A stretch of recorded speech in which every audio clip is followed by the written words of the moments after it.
Yay, it says the stream is live. Woo! Yay. Hi. Hi. Hi, everyone. Hi. How are you? Welcome to our live. It's here. It's here. It's here. It's here. It's here. It's here. We had a little. This is the first time we're doing this, so just we're figuring it out as we go. And I also can I hit record right now and it will record? I don't know. Hopefully, yeah. I don't want to screw anything up. Sorry. Oh. Wait for me. Hold on 1 second. Let me see. I don't know. This. Oh, we got a comment. I can't read. Are we still there? We're still here. Still says live. It doesn't say it's recording. I don't know. It is. I think it is recording. Okay. Yeah. Okay. Hi, guys. Sorry about that. Holly, can you read? I think that speaks me out. It says, but it's like teeny tight because I'm still in this studio mode. Hi, Diva. He's saying hi, divas, and I'm like, hi, sir. How are you? Good to have you here on our first live stream. Woohoo! This is super exciting. Rizzo heard that Speak Me Out was here and wanted to say hi, obviously. Hello. Okay. So, here we go. We're going to be talking, obviously, about everything that is the incredible life of a showgirl. So, where should we start? I mean, literally, where should we start? Let's start at the beginning. Let's just start at the podcast. Oh, I figured out a way that I can make it bigger. I can read the comments. Yay! Oh, good. Yay! Okay, sorry. No, go ahead. Okay, so let's start at the beginning with the podcast. Let's talk about how amazing that was. And for anyone who wasn't a TAYVIS fan before, you should surely be one after, for real. Mm-hmm. They were incredible together. I love this interview. I love everything that she had to talk about. I think it was so enlightening. It's also one of her most in-depth casual interviews that she's ever done. Yeah, for sure. Obviously, she was, she was comfortable. I'm sure they talked about, what they were going to talk about ahead of time. Well, yeah, definitely. And Speak Me Out, you're right. She is in her sourdough era. For real. She's really a real life.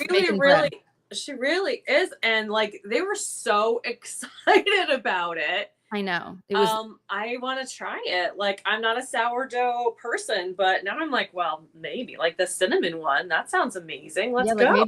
Maybe I need to get a bread machine. I don't know. No, she doesn't use a bread machine. She probably, yeah. If Taylor's going to do it, she's going to do it 100%. Yeah, without questions, but I'm not. So I don't have time to bake bread. Right. So anyway, I loved this format. I was nervous about it. Not nervous. I was just I can't believe that she's doing something so casual as a podcast. I know. And I loved it. And I hope she keeps coming back on there and does them a bunch of times because I'm truly into it. I love it. I love it. I endured football to see her. Yes, we all did. Same. So I have so many thoughts on the podcast. I have so many thoughts on Easter eggs. I've just been popping off boom, boom, boom, boom, boom. As we all do. Yes. And sharing theories with everybody here on YouTube and at Sparkx. And it's just been so much fun. It has. Just so much fun.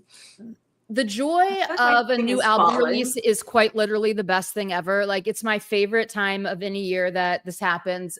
It's truly one of the greatest gifts of being a Swiftie is A, that she releases so much music, but two, that she does it in such, hey, Lacey, that we get to do it in a really, really fun, in a fun way.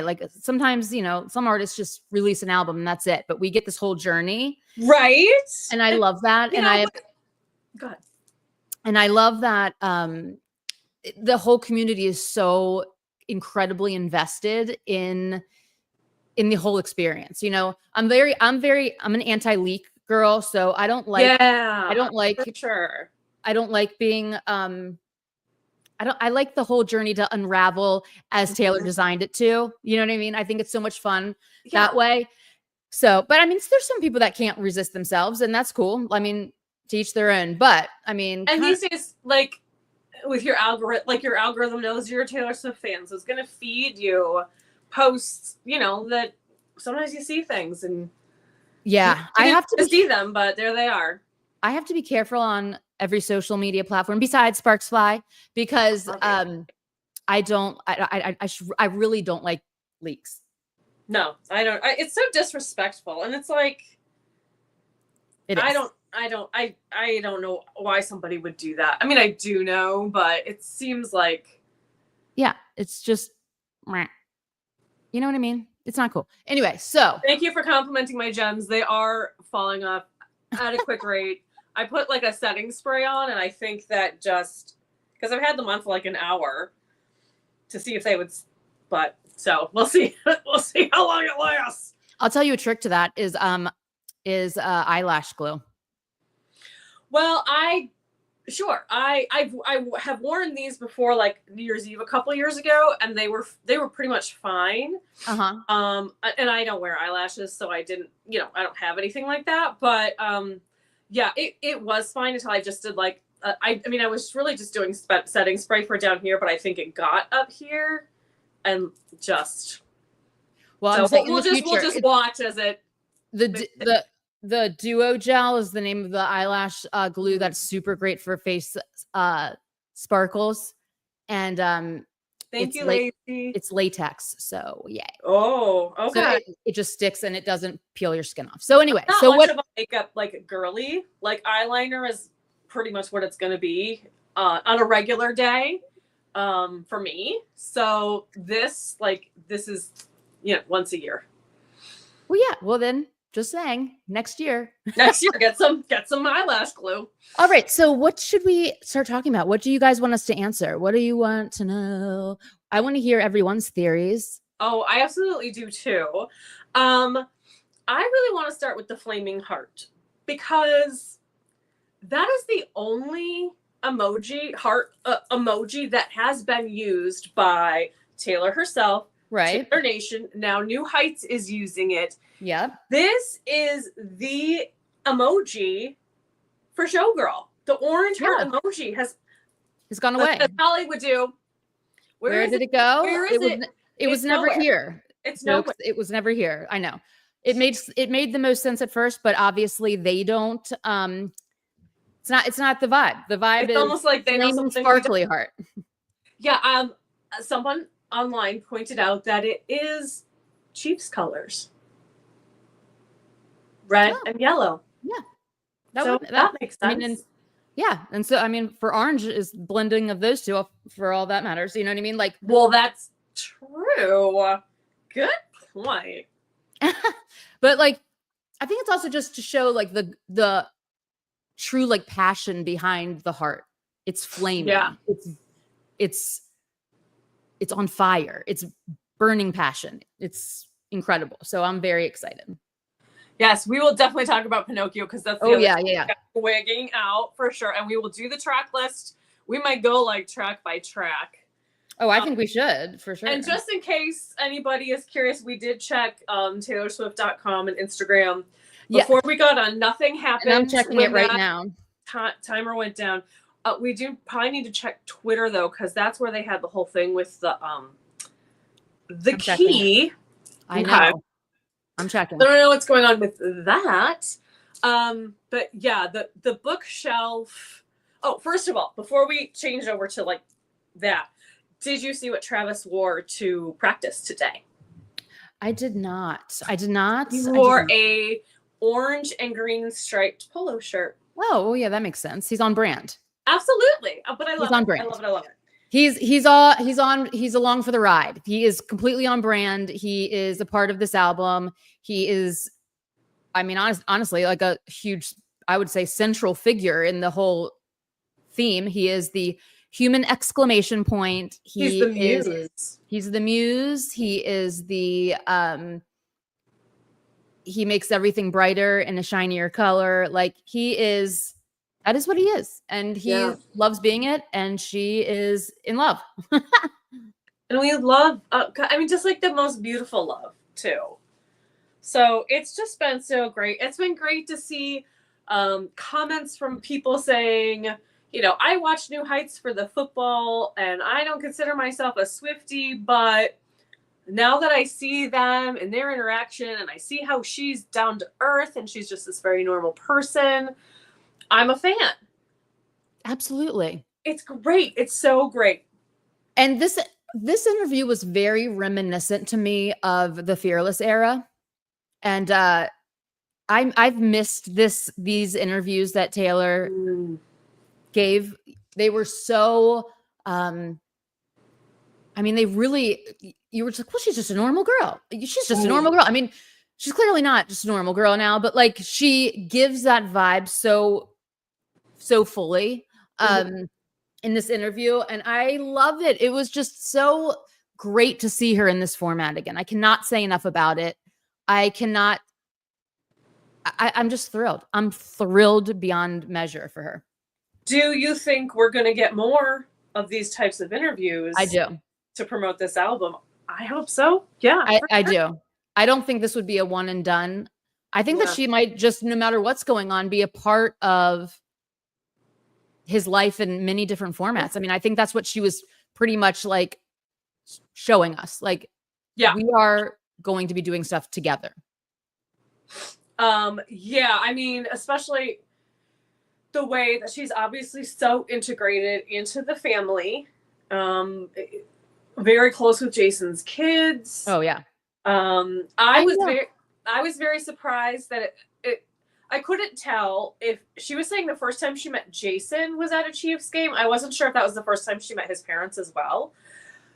That's a very public first meeting. Like, I know you can have privacy in those boxes, like if you step away from the glass. But yeah, people knew she was there. Like there was not going to be privacy. So I know. Hold on. I'm sorry. I'm getting my keyboard. I need to respond to some of the people. Yeah, it's incredible. The you remember when she did that interview? She's like, I was not hard launching this relationship in her person of the year. Oh yeah. She's like, I'm not hard launching this in is our thing frozen? No. Oh, no. There we go. Okay. Nope, we're getting comments from Speak Me Out, Honey. I don't know if you want me to say your actual name or not, so that's why I'm using your username. And from Lacey. So obviously an Olivia Rodrigo and Taylor Swift fan, I'm guessing, from the username. Or you are the Lacey who was my best friend like 20 years ago and the biggest snake ever in my life. I hope not. Well, this would be a surprise. I know. That would be something, wouldn't it? It would be crazy. It would be crazy. I'm going to go with the Olivia Rodrigo fan theory. Yeah. I would go with that. So what was that? Oh, it was about Jason. So I saw Jason at That's right. He walked right by you. He walked right by me. And he's so tall. Like really tall and huge and like Viking shaped. You know what I mean? Like amazing. She said I think Travis is taller than Jason, and she said Travis was what, like 6'5" or something. I mean, Jason looked like 6'7" when I saw him. I mean, Jason looked like he stood like it was who is this insanely tall man? He doesn't look anything like he does he's more chiseled in real life. He looked not chiseled, but thinned down a little. Like he looked like his face looked different, I felt, in this podcast than I've seen him before. Probably because he's not playing, he doesn't have to bulk up for, I don't know. I'm not a football person, but I'm just guessing. Yeah, I don't know. He had it was the side angle of his face. He's very chiseled. Like he has a very structured jaw. And he was so tall. So I cannot even imagine. Like Travis must be I mean, I know Travis is taller, but it makes sense when she was like, "You can throw me over a mountain." Did you hear her say that in the interview? Do you think that it was also like a slight Napoleon Dynamite reference where he's like, "I bet you I can throw this football over that mountain"? It could be. I've not seen that movie in a long time, but I can see him really liking that movie. So double entendre. Did you notice that Jason got very emotional at the very beginning when Taylor was describing Travis and saying the whole like human exclamation point and everything? Yes. Sorry, this is driving me crazy. That it's like the whole thing was emotional. I cried through half of it. Like when she was talking about her master's, girl, I was over. Oh my god! I was and Jason was mountain. Yes, and Jason was emotional during that too. Oh my god, it was beautiful. I'm so excited for this album. I can't even express it into words. All right, so trying to do. Oh, I know. It was weird hearing Taylor flirt. There we go. The PDA was like kind of like, didn't you feel like sort of like some of this is none of my business? Like, stop, guys. Like, I felt, oh my god, I felt like it was like I was at a dinner party with them. You know? Yeah. Like it was very, and I think part of that is like when you're doing a podcast, you're not really thinking about however, the 11 million or whatever who watched it. You're in your space and you're kind of going, and so I think that was part of it, and probably that Jason was there too. Man, I don't know. I think they were just very real. Oh yeah, no, they are. They just can't help themselves. But I have never seen Taylor like that.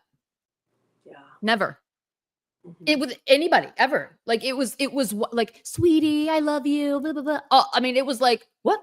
Like, oh my god. And then I know. He's like, you guys should get a room, and she's like, "Yeah, you guys all need to leave." Like damn, like these two. I know. Are spectacular. But I was a little like, oh my Lord. Like Joe could never. Oh my God. But again, listen. Yes, Joe could never. Joe could never. Because the way he would pass away. Yeah, for real. He would pass away. But he had, like, we all have to be real though, that he had to have some undercover, like, magnetic force of a man vibes though. I will never like 7 years. Like you like, I don't know, but she has never been like this publicly with any boyfriend ever. And on a podcast, the whole thing, I'm like still mind blown by it. Like I'm like, in my 18 years of being a Swiftie, I'm like, I have never seen her in this format, like ever. I have never seen her in this format, and I love it. But I almost felt like, oh my God, I don't know if, am I supposed to be watching? Like it felt like intrusive in a way. You know what I mean? Like I'm like, are we supposed to be like seeing this? Like it was such a like letting her guard down, and that's how you know she is so comfortable and happy with Travis and his whole family. I mean, it's yes, spectacular. It's spectacular, everyone. So Lacey is asking that was she never this open with past boyfriends? No. She was, prior to this quick jaunt with Maddie Healy, she was with Joe Allen for 6-7 years. And people like were actually concerned that he had kidnapped her because they were, he didn't go to any of her shows. He wasn't seen in public with her. We know like nothing about him because I mean, let's just be honest. It's like hyperbole that she was kidnapped. I mean, it's Taylor Swift. Oh no, I understand. Okay, I know just she wasn't really, the internet knows. That's how like. Oh yeah, she went. I mean, she went dormant. Have that like running. She went dormant. If she was out and about with him.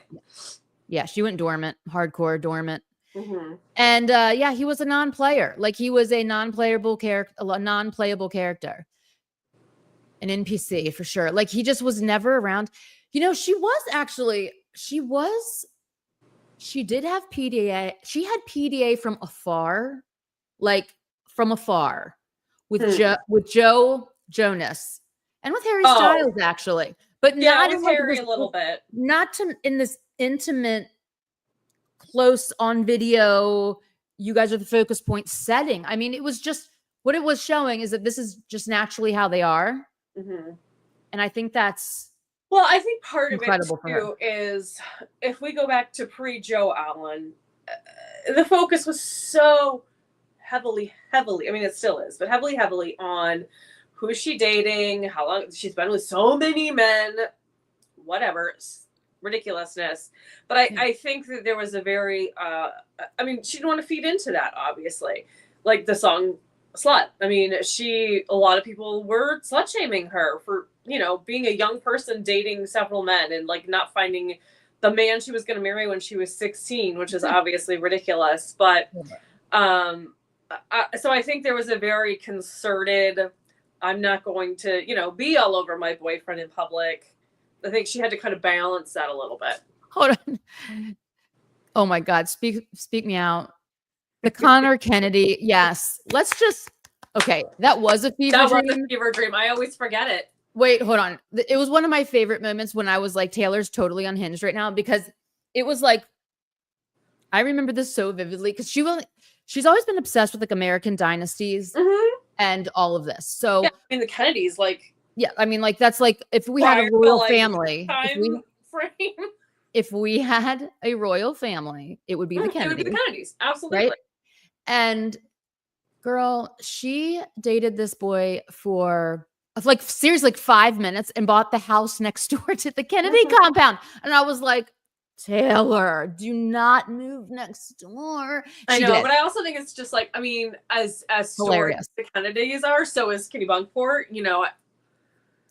It's a bold move to buy the house next door. It's dating somebody for literally 1 week. Bold. It was a bold move. And I was like, oh my God. I mean, she sold it immediately, obviously, because they probably broke up before like she even moved in. You know what I mean? It was like a flash from him. She's like, nope, moving next door. Like, oh my Lord, girl. Yeah, but I'm sure she made mint off of it. Like I imagine she's got quite the real estate portfolio. Oh, yeah, you know, she's got an incredible real estate portfolio. Incredible real estate portfolio. Oh my God. Incredible. Yeah, and so many we don't know about. But anyway, like, yeah, like the thing with it. What wedding fiasco? A 92. Are you talking about Jack Antonoff's wedding or something with Connor? I don't remember a wedding fiasco with Connor Kennedy. Her boyfriend took her to a wedding and she. Oh yeah. Oh my God. Oh my God. Okay, so let's just talk about this for a second, because Taylor used to do some truly wild things. Like she would do some wild stuff, like immediately. Like look, this is the thing. Okay, before we get into all that, I just want to say she has been looking for what she has found right now with Travis for so long, and she's been so desperate, not desperate in a bad way, but like aching, I guess is the word, aching for like this true, sparkly, gorgeous, true love. And when she was younger, as we all were, you know, we did some like over the top things. And yes, she did go to a wedding that she was not invited to. She also like took family pictures with, I'm trying to think of who it was. Let me just think about it for 1 second. But like immediately, like meeting the parents instantaneously, like, like just really like, and now we're doing this, and now we're doing this, and now we're doing. She did it with Tom Hiddleston also. She was like, and now I'm hanging out with his mom. Like it's another fever dream. Like fever dream. Like just. She just wants to be a part of like, I want to say like Americana, like classic family life. Do you know what I mean? She really loves that. And she's been searching for it forever. And I'm so happy that she found it. Like, I really do believe that she found it, and you can see it on her face. And I am so for it. Like, I've always like considered, you know, all of her boyfriends to be an accessory. I don't really care. Like, I really don't care. Like, I'm not invested. I'm here for the art of it all and for the Taylor of it all. For sure. After this podcast, I was like, invested. I'm just like, you know what? This is why they did this. She just wanted everyone to see that, and it's putting to rest a lot of things. Like, let's just put to rest the PR relationship, everyone. Like, obviously that was never happening, but a lot of people believed it. Let's put away the Gaylor situation. Thank God. Let's put away some things because she's openly showing you in a way that she doesn't have to. Mm-hmm. She doesn't have to go on a podcast. And I mean, like, she's Taylor Swift. You know what I mean? Everything has a purpose. And this purpose was like, I'm with him and his family. And I'm doing this. I mean, it was almost 3 hours long. Mm-hmm. You know? Yeah. Yeah, for sure. Okay. I will call you LP. Okay. That's Sir LP. That's what I will call you that. So, okay. So should we talk about the track list? Yes. Let's do track list, and then we can do like Easter eggy stuff towards the end after we go through the track list. Sure. Because I have lists on lists, baby. Oh yes, we all do. This is the most fun part. Are any of you is it anybody's first album cycle? Well, LP Torture Poet was his first like album. This is his first rollout. This is the first rollout. Oh my god, so exciting. So exciting. This is the best time to be a Swiftie. Ah! And I feel like the Torture Poet rollout was not, it wasn't like this. It was fun. It was so dramatic. Yeah. It was dramatic. There were surprises, but it wasn't frenetic. Yeah. Yeah. And Lacey, your first one too. You're Woo! It was like, so welcome to the club, Lacey. You got to this is so exciting. Girl. This is so TTPD was hieroglyphics to me at the time. Yes. I understand. And now I mean, we have to like use like the acronyms for everything. There's so many Taylor songs, and some of them are some long titles as opposed to like Wood. Yeah. Oh, I know. It's mysterious. It is. And track. I feel like she's returning to her like most spectacular self in a way, like the shiniest part of her. Mm-hmm. And you guys, if this is like if she, like, I can't explain to you how absolutely stunning the 1989 rollout was, but like if it encompasses like the pop, like the splashing, amazing Taylor everywhere, like in a different way. I mean, like when Torture Poets rolled out, she was like on tour. You know what I mean? So like the rollout, a lot of it was like on tour, and which was interesting because that's never happened before. And true. The dynamics and the subject matter made Tortured Poets so absolutely, you know, specific and sad. For sure. I mean, it's like it's hard to celebrate something that is so rips you to shreds. Heartbreaking. Yeah. Totally. It's like, you know, and part of it is because she was on tour, but we didn't really get a good like aesthetic. We didn't get, I mean, we know the aesthetic is like sad, gray, white, you know, so it's not. Well, because I don't think it was planned. Well, no. You know, it's kind of like that doesn't mean Reputation. I mean, it was planned, but it wasn't planned. We have a very firm aesthetic for Reputation. So Reputation had an incredible rollout. Reputation was my favorite rollout of all time. I loved it, dude. Okay, so when she deleted her social media, all of like, every picture she ever had on social media, and then all of a sudden, these just squares of different parts of a snake started showing up over a couple of days. I was seizing. Like I was inconsolable. Like it was absolutely incredible. The owning the narrative, the reclaiming the snake. It's so genius. It was so powerful. I was so gagged. I was shook. I was shaken. Oh my God. It was absolutely incredible. I've loved every rollout. I mean, I love every rollout. I'm that girl. I love every rollout. I do. All right. So let's go. Oh, Holly, what bracelets you have on, Holly? I have on. No, lace. Yeah. Oh, sorry. Go ahead. I'm one step ahead. You answer the question, then I'll answer Lacey's question. I have High Infidelity. I have I Know Places. I have Dancing with Our Hands Tied. I have on Cowboy Like Me. Such a good song. I have on Stay Beautiful. I have on Cold As You. Happiness. Oh my goodness, you got like every era represented. Daylight. Sparks Fly, obviously. Obviously. My Tears Ricochet. Always. I think I have My Tears Ricochet on too. What the fuck just happened? Yeah. There we go. I don't know. My Tears Ricochet. Holy Ground. Better Than Revenge. And what are you? And Last Kiss. Yay. Yay. Were there Easter eggs for Torture Poets Department? 3 years back? No. I think Torture Poets was a surprise, truly, like happening in the moment situation. The only Easter eggs to it were leading up to the Grammys. Yeah. And I think that her dress that she wore was an Easter egg to the song The Albatross. I agree.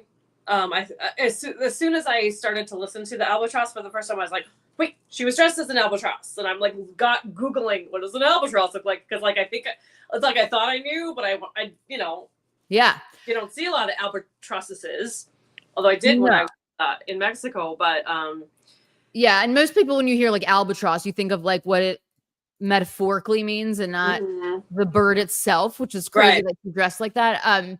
But yeah, you're right. Like she did dress a lot. Like her clothes started hinting at like a dark academia kind of vibe that I really thought was going to carry through the whole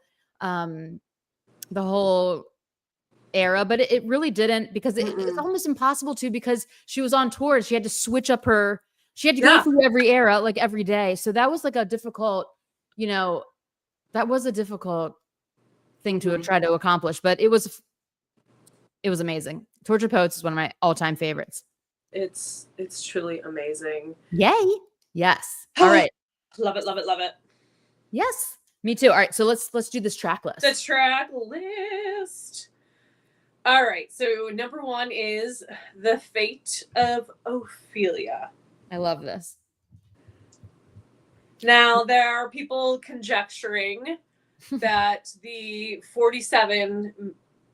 several mentions of 47 during the podcast are in reference to The Fate of Ophelia, because in Act 4, Scene 7 is when she, spoiler alert, dies. Yeah. Yeah. I mean, do you think that's it? Well, I mean, unless she does a Taylor Swift flipping of the narrative, like Ophelia does die. Do you know what I mean? So like it would make sense that it was that scene. I think that like she always has a clever way of like blending two different metaphors and two different, and it's not just usually about the character. Like the whole Hamlet in general has so many themes that would be mirrored in Life of a Showgirl, so absolutely the abuse of women, the corruption of power and money, the destructive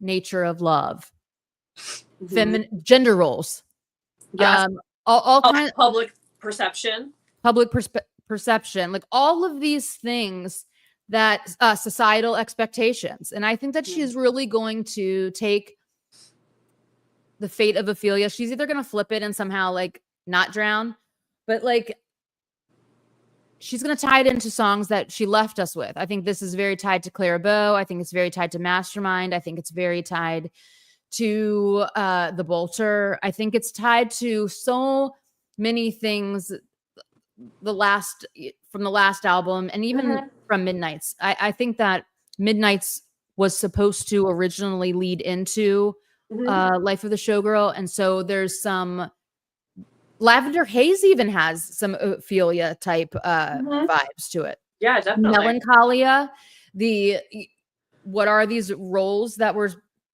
that women are supposed to be playing in people's in life, Yeah.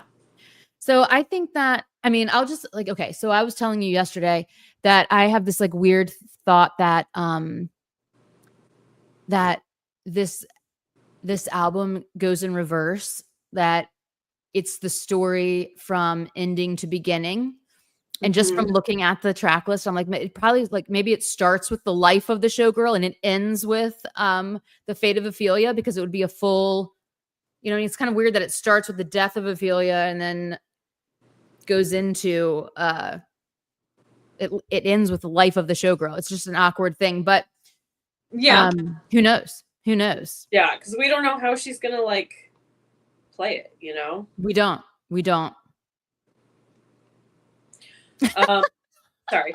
I was just trying to pull up the track list because LP, you're amazing. I don't have them all memorized. Elizabeth Taylor is number 2. Very excited.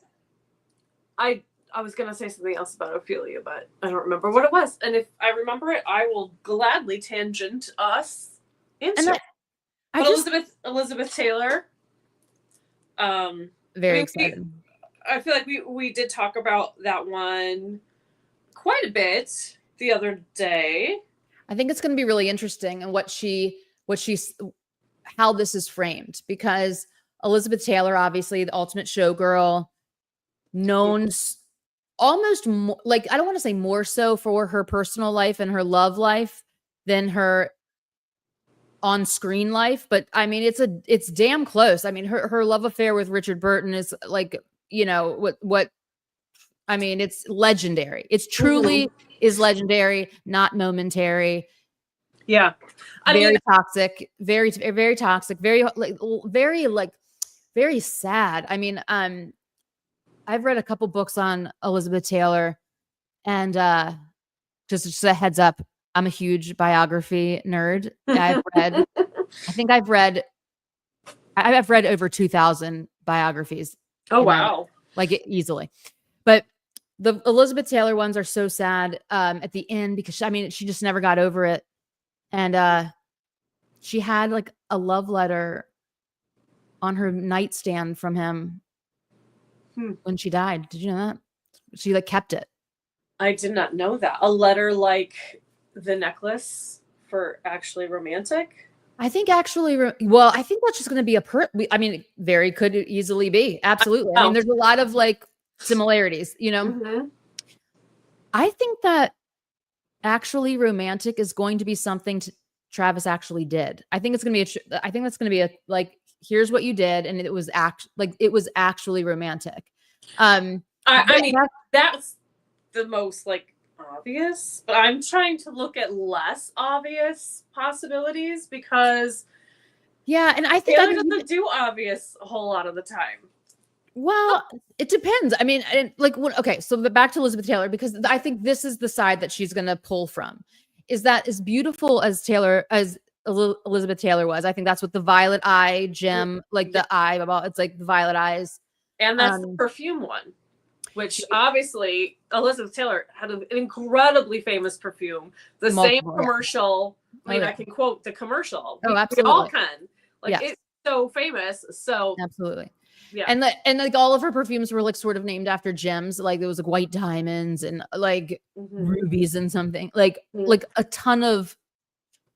Also, she has like always brought me luck. Yes, and she also had the biggest jewelry collection known to man, and she also had the biggest personally owned diamond in anyone's collection. Crazy. I mean, like Elizabeth Taylor, amazing diva to the maximum. She's absolutely fantastic. However, she did a lot of charity work. She was a very big advocate for HIV/AIDS research. Oh, absolutely. Absolutely. In the 80s when it was. Yep. So the awareness needed to be brought, because the bee wanted to bury it. So and I mean, just an incredible person, and just another person who there was so much focus put on her love life. Yeah, and she had a tragic side to her life. Like she had a very strained relationship from the beginning with her mother. She also suffered from like substance abuse, alcoholism, suicidal thoughts, all kinds of things. I mean, she had a lot of issues that also pertain to like her fame and the intrusion of it. Like she was the most photographed woman. She was, I mean, absolutely stunningly beautiful. I mean, yes, stunningly beautiful. And had a lot of sadness with you know, and I think that's sort of going to be the story of the life of the showgirl. It's like Elizabeth Taylor had the biggest jewelry collection, the most diamonds, the most men, the most husbands, the most this, the most that. Insanely beautiful, but she suffered greatly, you know, and it also affected her whole family, you know, like her kids and all of like it was very difficult. She had she lost a lot of friendships, you know? Yeah. So, you know, and yeah, and you know what, it is an amazing fact that Taylor has not suffered with substance abuse, but she has had her battles with things, you know, because it's almost impossible not to when you reach like the levels of fame. Like we're not designed to be famous. We're really not, and we're not designed young age. Well, yeah, and we're not like designed to like to have like the whole world know who you are, like via the internet, social media. Like it's just like the pressures are truly crazy. And so I'm very interested. My ears are perked and I am ready to hear her take on Elizabeth Taylor because it's all sides of show business. You know what I mean? Stunningly gorgeous and in the Betty Ford clinic. You know what I mean? Like, you know. So I don't know. I was so excited when I saw that. I think it's going to be so good. And yeah, and like. Yeah. I do want to say that I do think that she's going to focus more on the positive on this album. I really do. But I think she's also going to have some, like, I Can Do It With Broken Hearts that sound happy, but the lyrics are not so much. Because, I mean, that is show business. It's a veneer. Like, a lot of it is a veneer. You know, it's a job. It's a pressure, you know? Speaking of fake things, track 3, Opalite. The one you are so excited about. I'm so excited for this song. You have no idea. I am so excited for this song. I'm claiming this song. This is one of the songs I'm claiming. So I have like several things. Like any way this song goes, I'm gonna love it. Because it's named after a stone, although man-made. Taylor has long said that opals are one of her favorite gemstones. And she did an interview a long time ago where she said, I don't know why, but they just make me feel better when I'm around them. And we did a Burning Bridges where, do you remember when I was talking about? Yeah, I was just going to ask you to refresh us on that meaning of the opal that you had found. Yeah, because opals are like truly fascinating. Like, wasn't it like they like stole your soul or something? It's like they have all this like mythology behind them. So like they can be these. Like it used to be like really bad luck. You could never wear somebody else's opal. Okay. Because they can be cursed and they only go to like their true owner. And yes, they can like cause all this havoc in your life. Wow. So there's a lot of like very wild like cursed opal tales, you know, and superstitions and things. Okay. So Opalite, though, is a man-made form of opal. So what I think that this song is going to be about is like they created a love that is like fiery, like opal, like all the colors, It's a kaleidoscope of like light, and it's mesmerizing to look at, and it's man-made. They made it. And it's also, opal is the birthstone of Libras, and Travis is a Libra. She's also referenced opals a lot. Opalite gets confused with Moonstone all the time, and I just can't help but think about, you know, I always thought that, well, I shouldn't say always thought. Once we found out about Maddie Healy being such a bigger figure in her life than we previously knew, I really thought that that line, some guy said my aura's Moonstone just because he was high. I thought, who does she know that's high? A lot. Oh yeah, definitely. It's Maddie Healy. Absolutely. Absolutely. So that would be an interesting connection, especially Totally. like if she brings that back in. I don't know that she will, but she might. She will. If she does, it's going to be in like you're like, it's, this is why I'm so fascinated with the song, because it could be like, you are the fake one and Travis is the real one, or we have created this love that is like, it's a man-made gem.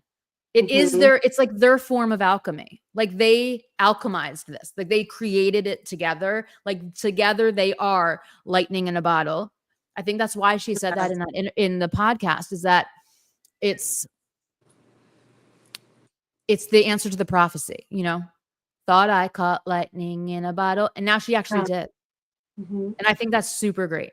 So it's so, yeah, I originally thought when we first got the track list that it was going to be like, I thought it would maybe be the one track that would sort of reference the Maddiness of it all, but I thought it would be like that he was the Opalite in terms of he was the fake. I presented you this, we are going to get married and have babies and this is the great love, and then Travis came in and was the opal, the real one. But hearing what you're saying, that also sounds amazing. It's going to be interesting because, and you're right, Lacey, like Opalite is also like used for healing, and it's a sign of new beginnings. Like there's all kinds of things that Opalite symbolizes. I'm just using the fact that it's man-made because I feel like I personally think that she's either going to say that Maddie is the fake Opalite, but I don't think so. I don't think she's going to talk about him at all. I don't think she's going to mention, why would she mention him on this? She's too happy. She's too unbothered. True, but maybe it wouldn't be specific. Maybe it'd be like all these other ones.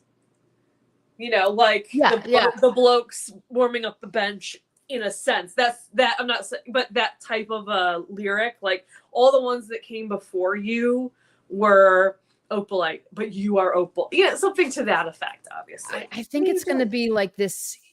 I think it's going to be an anthem to Travis. And I think it's going to be like, we created this bright, mesmerizing, illuminating, healing love that is so apparent. Like I'm blown away by how I'm getting goosebumps. Like obvious. I'm just so excited for this. It is in this interview with. Like, I'm really a little sad because I was really, really hoping maybe we would get the first single released tonight or so. I mean, we still could. It's still the 16th. Like there are so many Easter eggs for 16. I know. Can I just jump in? We'll take a little pause on the track list because I want to tell you that 16 that I figured out today. I'm just very proud of myself because I figured it out. So I went back to Eras Tour to the time she wore the orange set. Yep. I also looked at the green orange and the orange green set. We'll talk about that down the road. But so the time she wore the orange set was Lion Night 1, which was on 6/2/24. You add those numbers up, makes 16. Ooh, I love. Yes, I know. Yeah. Like, what is she doing? We need. There's a lot of that. Also, this isn't a 16, but possibly something. She wore the orange top 9 times. She wore the orange bottom 23 times. September 23rd, a single coming out, maybe. I don't know. What does it mean? All these things are deliberate mathematically. So and also it gives enough space from the Sabrina launch, because we have to keep in mind that like Sabrina is releasing her album on the 29th of this month. Right, And which is another reason I thought, well, maybe she would release something today. Yeah.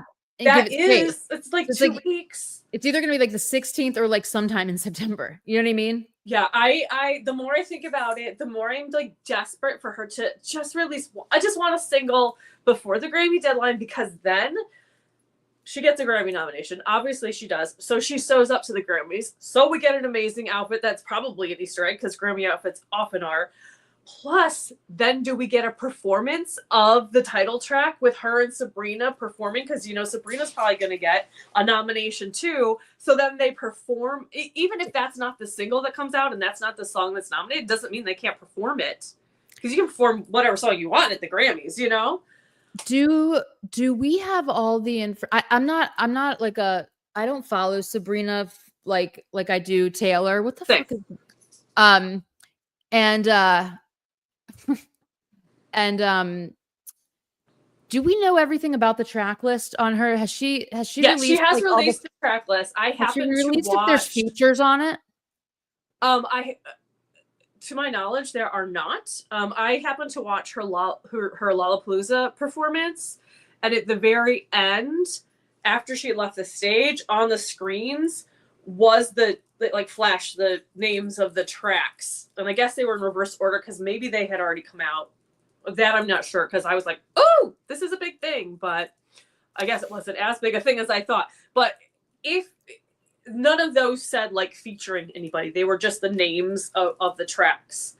But yeah, I don't know. We had the exact same S font. Yeah, like I wouldn't like I would. I'm not putting it off the table that there is a feature on Sabrina's album that has Taylor on it that would get her into the Grammys if they release that, like a part 1 and then like who knows? I don't know. But I think she's unbothered. And I also think that she has to be really careful. Like, she doesn't want to overexpose herself, like, at all. Yeah. And I think it will look bad. Like, not to me, because I'm like, right. Make Taylor win everything every year, every award. I don't even care what the subject is. She wins. But I feel like, you know, all the people that are like, oh, she's gonna, you know, she's trying to push people off the charts and she's has all these bad, you know, whatevers.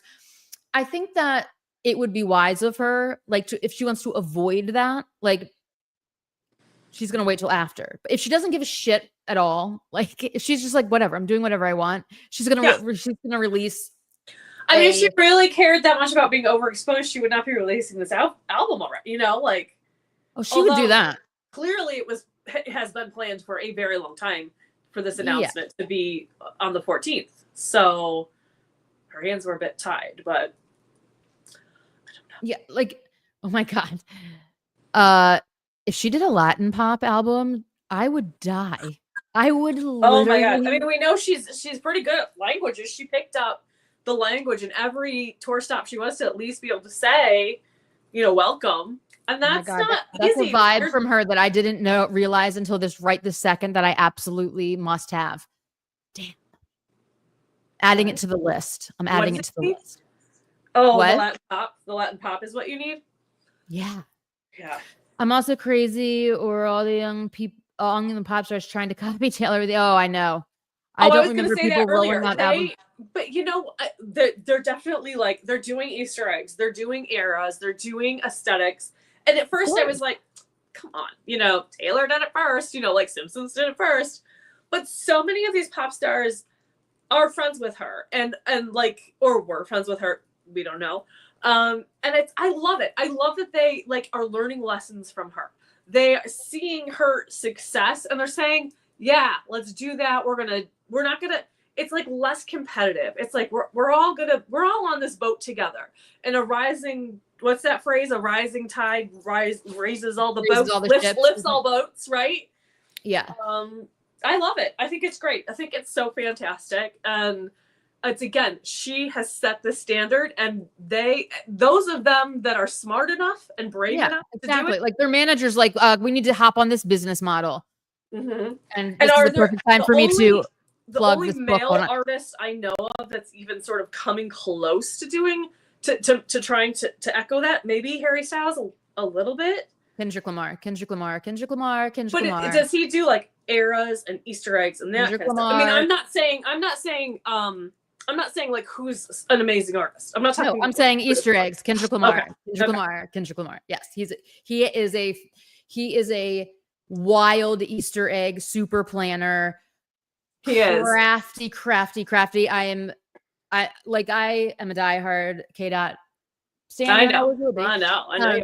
Um, LP, I'm sorry. She did not invent reinvention. I love Taylor Swift and I will give her credit for many, many things, but Madonna invented reinvention.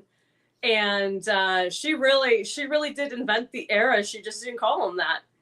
And she had a different look and a different aesthetic for every album. And it was a time to be alive. It was not the. I mean, we didn't have social media and stuff like that.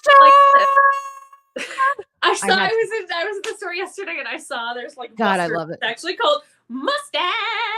I love it. I can't get enough. Literally, guys, I can't get enough. God, I like literally can't get enough of Kendrick Lamar ever. Since we're talking about Kendrick, can I just put one more thing in? Sure. I am blown away. I know you've probably seen, or maybe you haven't, because I know you have a lot going on. Margaret Qualley, I don't even know if I'm saying that right. She was interviewed. Does she have a movie coming out? I don't even know. I think she does. And she was interviewed, and somebody asked her about Taylor's album. Because of course she's tangential, she's friends with Taylor, right? And of course Margaret was like, I don't know anything. Why aren't you asking me about the thing I'm here to talk about, right? So the comments about this are all saying, why would Margaret know something just because she's involved with Taylor's ex-coworker? Like Jack Antonoff is just, they were just co-workers. Like, no, they're friends. And why would they be ex? I don't understand that. Because he's not involved in this album. So what? You know what? There are a lot of people who don't like Jack and his sound, and they feel like he's like destroying all these pop people. But he's, you mean the albums that get played the most? Exactly. And that are nominated for all the Grammys and like he did Kendrick Lamar's new album and it's absolutely phenomenal. That's what I said. Speaking of Kendrick, like blew me away. Yeah, it's actually mind-blowing. And it's the narrative that people like to put, I mean, on any celebrity, but the narrative that people put on Taylor, when it's not like we have secret insider information about her. Hold on. There's a huge point right here. LP, you're correct. We can never forgive the style Taylor's version, and I will never forgive it as long as I live. I will never understand it. It will always haunt my dreams. She was trying something. They were trying something. I don't know, but we don't ever have to listen to it again. Oh, I listened to that once and I was like, oh, hell no. No. I'm going to get lambasted for this, but it's never been my favorite song. I love the song. I hate the Taylor's version. It's a fun song. I think there's something about like the tight little skirt I cannot relate to. Oh, yeah. I am a larger human and I hate my legs, and never once in my life, never once forward in my life have I ever wear a tight little skirt. And I know like that's one lyric and you don't even have to take it like literally. Also, I don't like a slicked back hair either. So I don't know. That song just, it doesn't do it for me. I literally love that song. And most people do. I know that in the huge minority. But LP is giving me like PTSD a little bit because he's now bringing up also Holy Ground. And I'm starting to sweat. Like, I'm like, oh. Oh, thank you, LP. You are so beautiful. Ah, Taylor. Okay, don't make me cry. I have gems around my eye. Yeah, don't get that gem in your eye. Oh, I think I just knocked one down.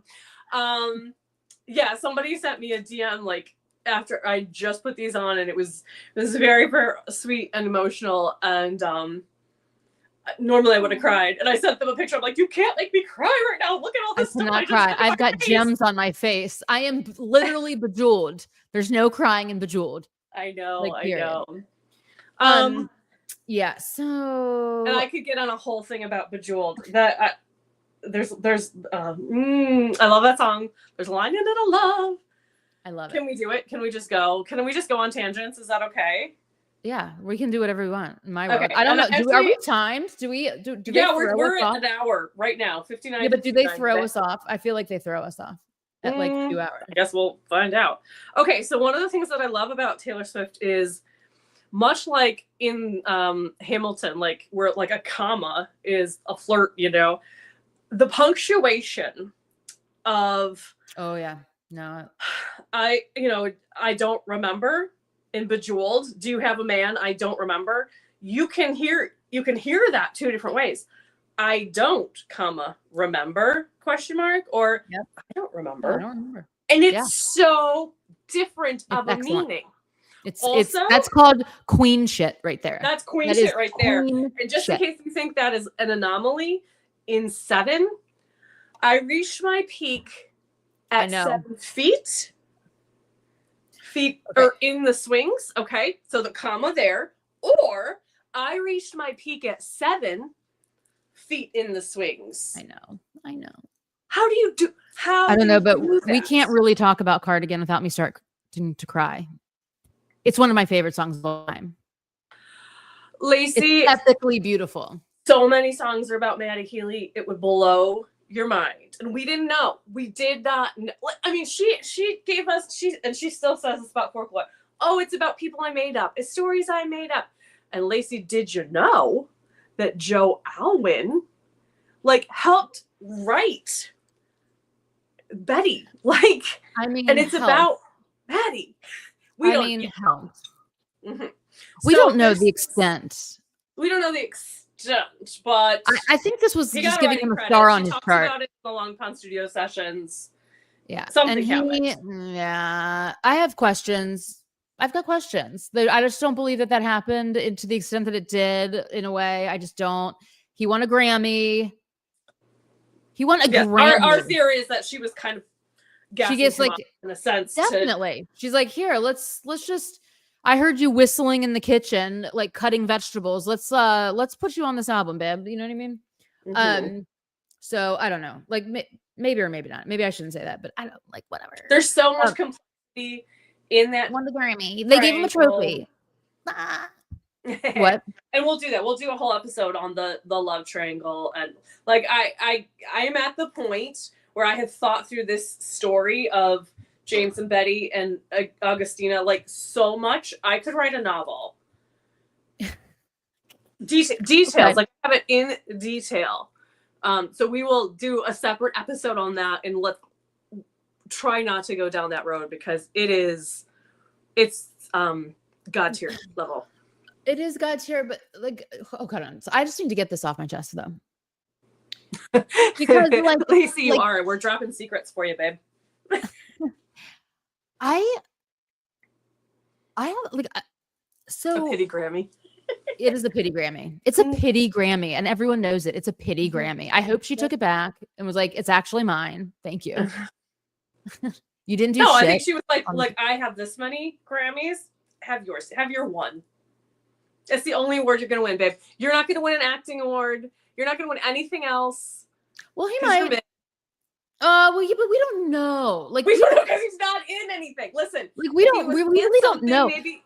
Listen, I also have the feeling that like he's a person that can't fully bloom LP, if somebody else's is what? LP, the way I know more about these fictional characters than I do my extended family is crazy. Very true. No, yeah. I feel this deeply. I feel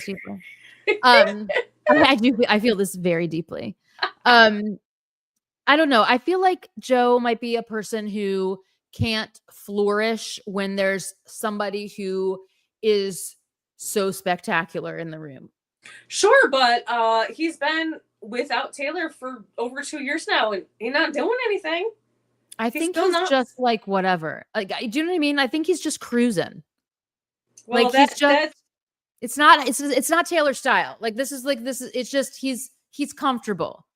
I think he's fine. I think he's Well, like, whatever. Like, I he's think like, if he was a spectacular actor, I think people would be clamoring for him. well, yeah, yes. All right, Yes, they should we get would. back on track with I will be your father figure, put your Oh, yeah, tiny yeah. hand in mine. Okay, Yes, that's definitely. the George Michael If she version. doesn't, if she does an interpolation of this song, I will literally die. My soul will leave my body. I will mark the day on my calendar that Did I not am now a sample, phantom.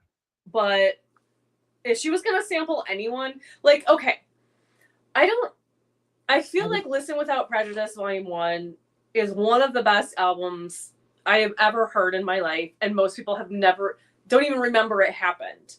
It is so beautiful. The lyrics, everything, it's so good. And I feel like Taylor knows like every piece of music that's ever been made. And so I feel like obviously Father Figures from earlier in George Michael's career, but it's a beautiful song. It's a great song. He is someone who kind of broke free or desperately was trying to break free of this image that was created of him by the industry. I want to break free. Yeah, sorry. But like he literally, you just mentioned Queen, so yeah, I know. And Queen is, obviously amazing as well. Freddie Mercury, my spirit animal. Yes, I mean, so George Michael was in Wham. Then he had like a solo career where he was doing this pop like sex symbol thing, but he hated it. He went away for a little bit, came back, and his big like signature item was a leather jacket. Made a video. The song was all about like, I don't want to be this person anymore, and literally burned the jacket in the video. So he's another person, and had this whole secret life because he was gay, but he couldn't say that at the time. Right. It was such a huge, ridiculous scandal. It was ridiculous. Dark time. It was ridiculous. Absolutely. And that just breaks my heart for him that he had to totally. It's ridiculous. But it's just another person with parallels with this. I mean, not a showgirl, but somebody who had this persona who behind the scenes had this very complex secret life. Now, do I think this song is about George Michael? No, I think it's about Scott Borchetta. 100%. I would put money on that in like Vegas. But if she absolutely could make the correlation and sample. I hope she uses the melody. Uses the melody, uses a sample. I don't care what, but if she calls back to honestly, just the title calls back to it, and that's enough. But I could use a little bit more. It will blow my mind. I want a melody overlay. I want a correlation between you, like this business makes you not be allowed to show like who you truly are, and that's like a flaw of it. I also think like when you think of father figure in the terms of like being a showgirl, you think of like the absolutely like the trust you give, like women give to their managers, their agents, their someone, the film, president of the film company, the record label. You put all this trust in them to steer you in the right direction, and like very rarely does that actually work out. They get burned. They get burned every single time. They get burned. They get abused. They get taken advantage of. Yeah. So many of them are young women who come in and they don't. Maybe they come from not a metropolitan area. Like we know this story. We've heard the story a million times. It happens like a million times a day. Yeah. Like, and so I think it's going to be a call out to that. Obviously Scott Borchetta is in that. Yeah. I mean, in that category. That is truly the betrayal she'll never get over. Oh yeah. She'll never get over. She considered the Swifts considered him family. Absolutely. Yeah. And he sold her. He threw her to the best, basically. He sold her. Is the worst. I wish nothing but awfulness on him for literally eternity. And if I could, I would shoot him into the sun right now. Like just a slingshot into the sun. But I unfortunately don't have that ability. And not yet anyway. Not yet.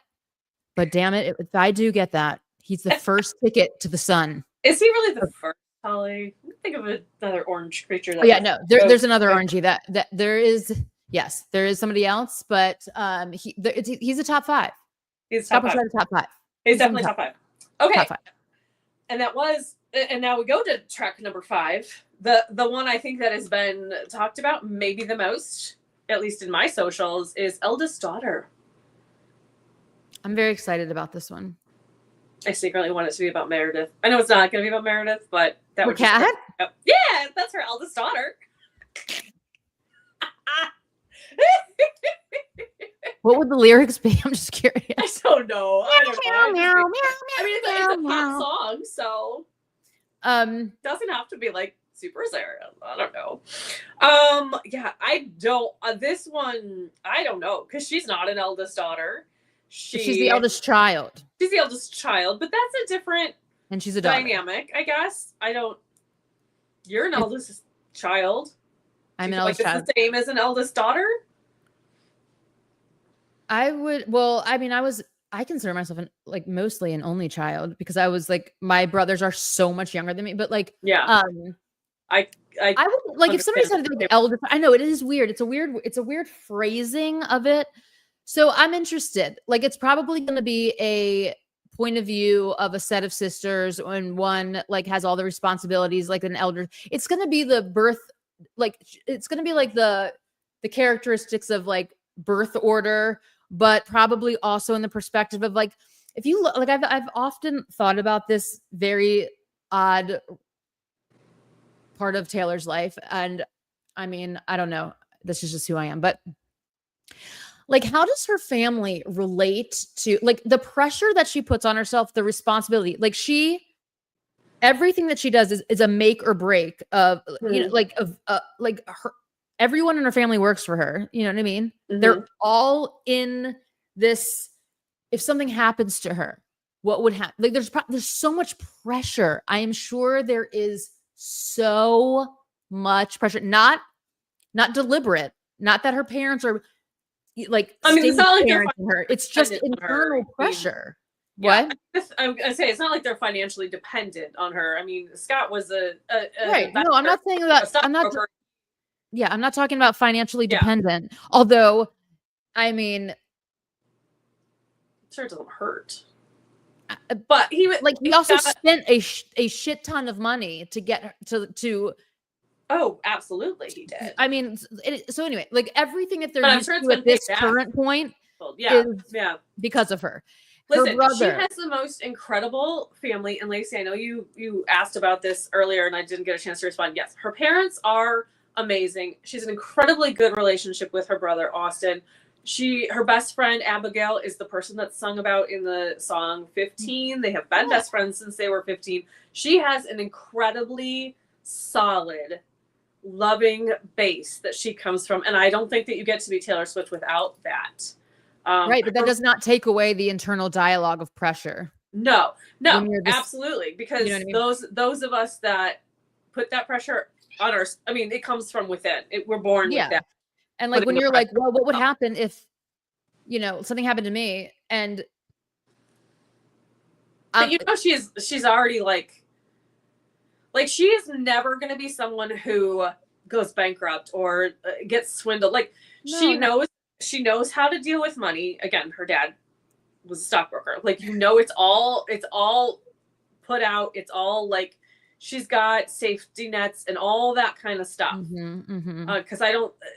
Yes, obviously. Like her mom is her true life best friend. Like, she's looking out for these people, but probably before she looks out for herself, I'm guessing. Right. Don't you think? And yes, but she hasn't always been a billionaire. And I feel like the pressure to succeed is like, especially like when I guess what I'm saying is like when she first, I think this is going to be like when she first started, like that pressure when she first started to make it. And you know, she became successful. It does change the dynamics of your family, and it does change the things that you can do.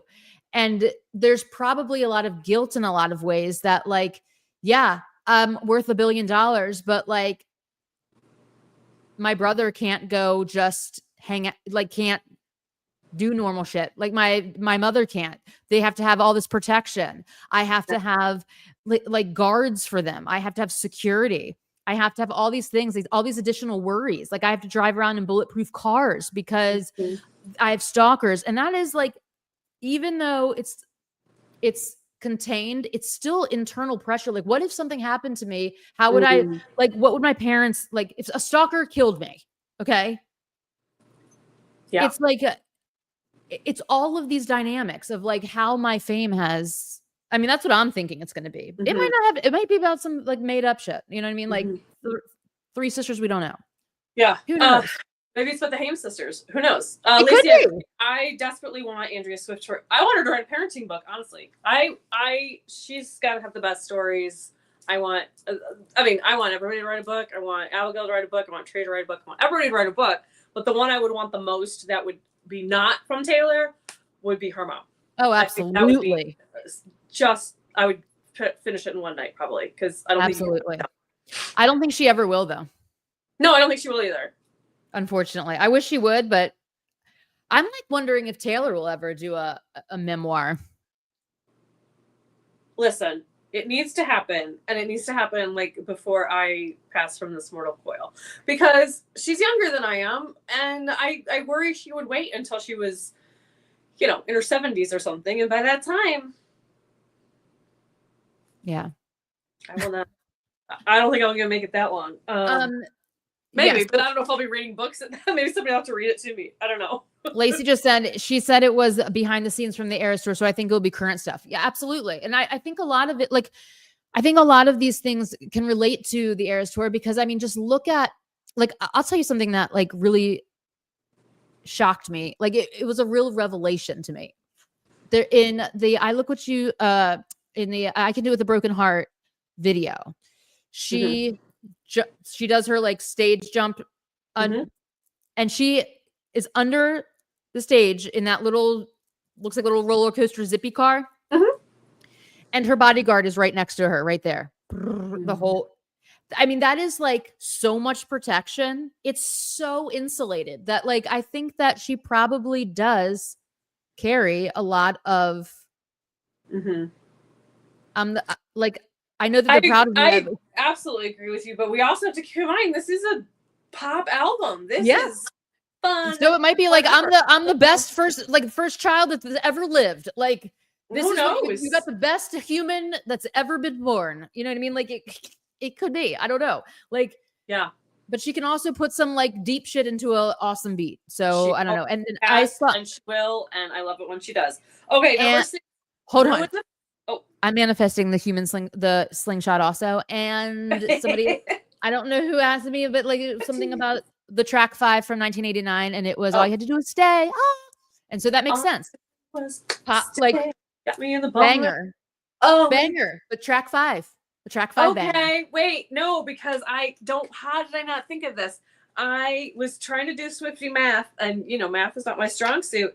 And I wrote down all the secret songs from all the, again, the Orange, 1980, but I didn't look at the track numbers to do the Swiftie math. I will get back to you on that.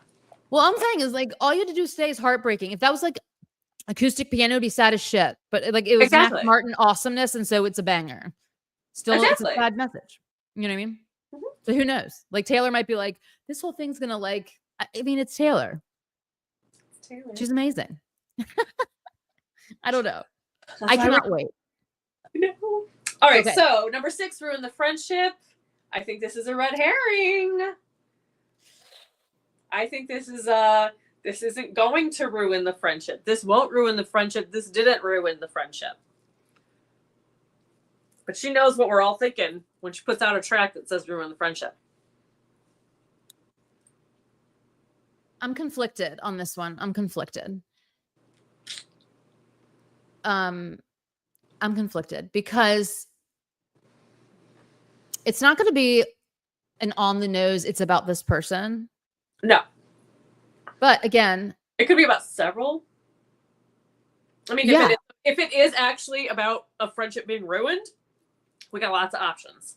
I think this could be if there was to be a Maddie song, it possibly would be this one, in my opinion. In terms of her being with him, ruined friendships for her, or All of the above. They ruined their friendship. So many people stopped talking to her. Like, it could be that. It could be because she said that all of this revolves around the Eras Tour. We also have no idea half of the shit that happens. But no.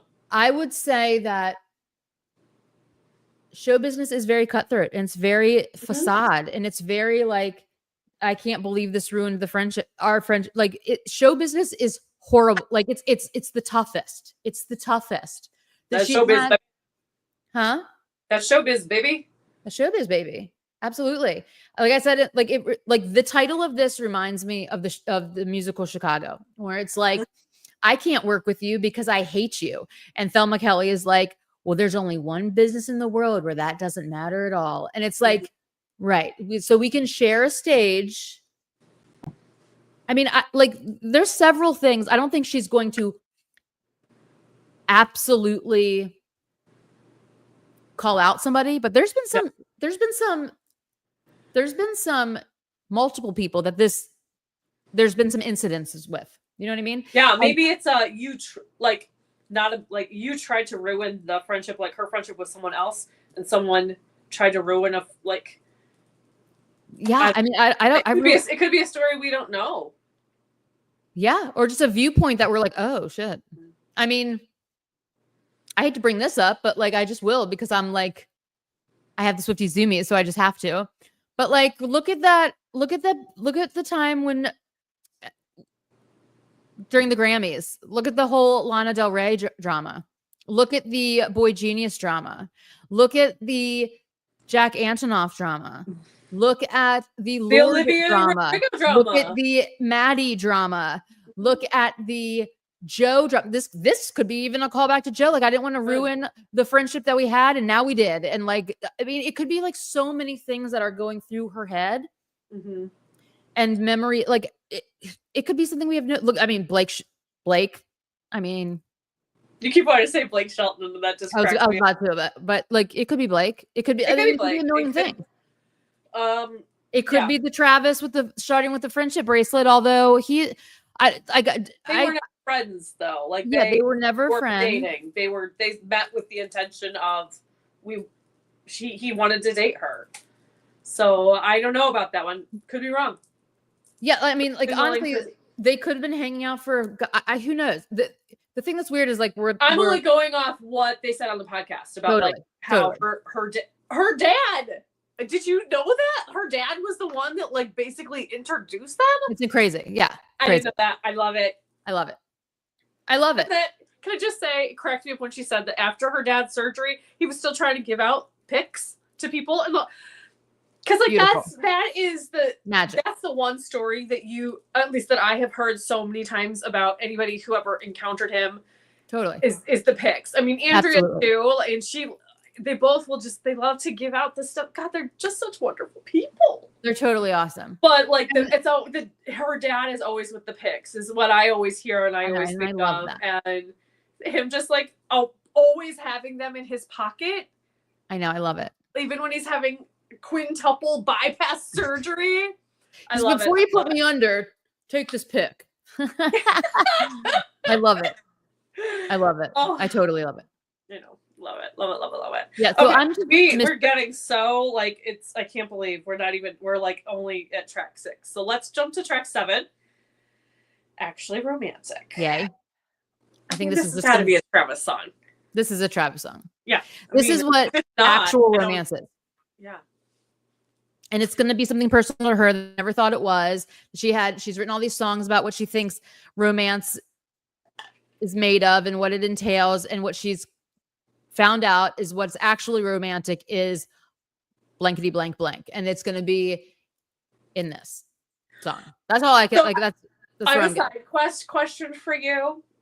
When you read the descriptions of the necklace and stuff, was your impression that so there's the envelope and it has a little like gem in it and then it has like a letter that says actually romantic on it. Does the letter go inside the envelope or are they two separate? It fits inside the envelope. That's what I thought, but then I was like, was I zooming out when I read it? Yeah, that's how I perceived the wordage. Like Mhm. a letter that fits inside the envelope. I can't wait to get that. And I'm gonna wear it everywhere I go and everything I do. it also reminds me of Timeless. This setup.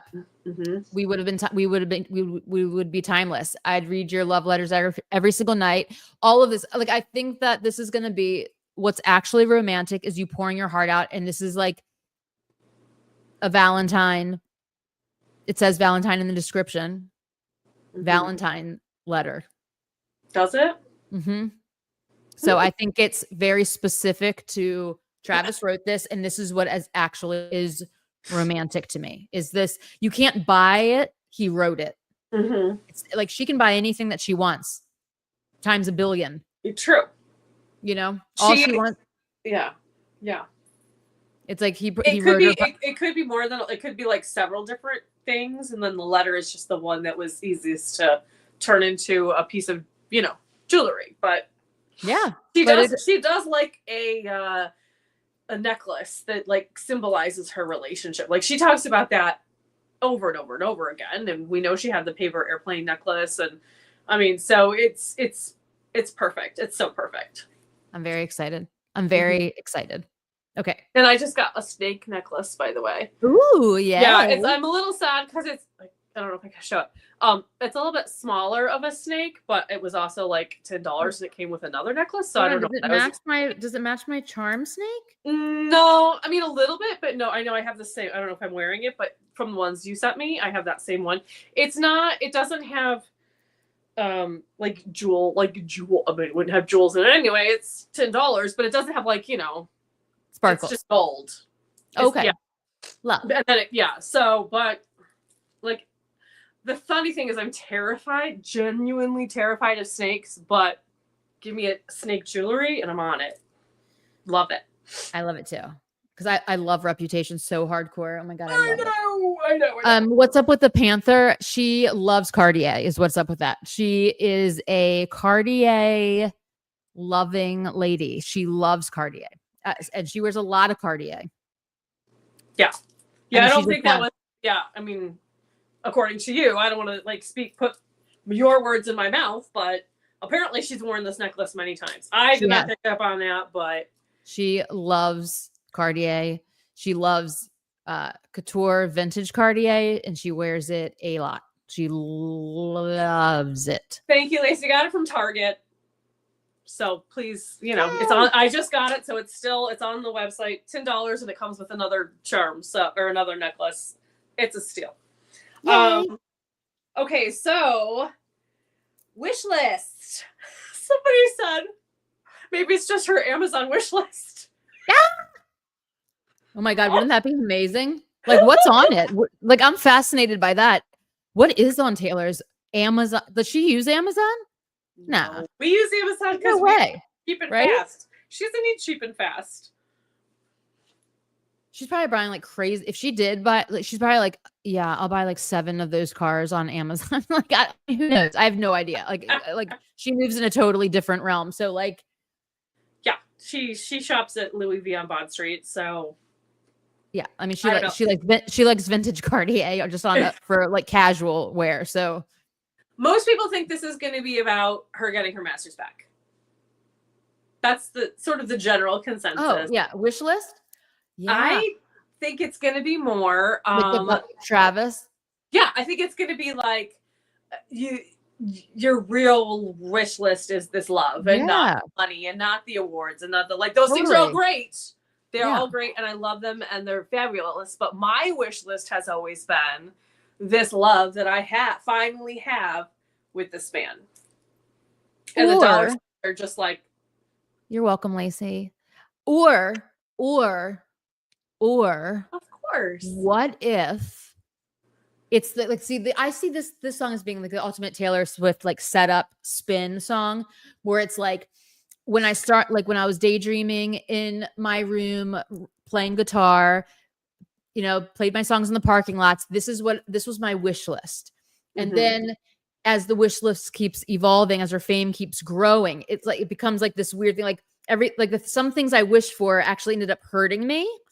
And then as I got older and like as I got more like what I really ended up just wishing for was the things I originally had when I was just like a girl that could just be carefree in the world and just like be in love, you know what I mean? Without all of the things that have trapped me in my life.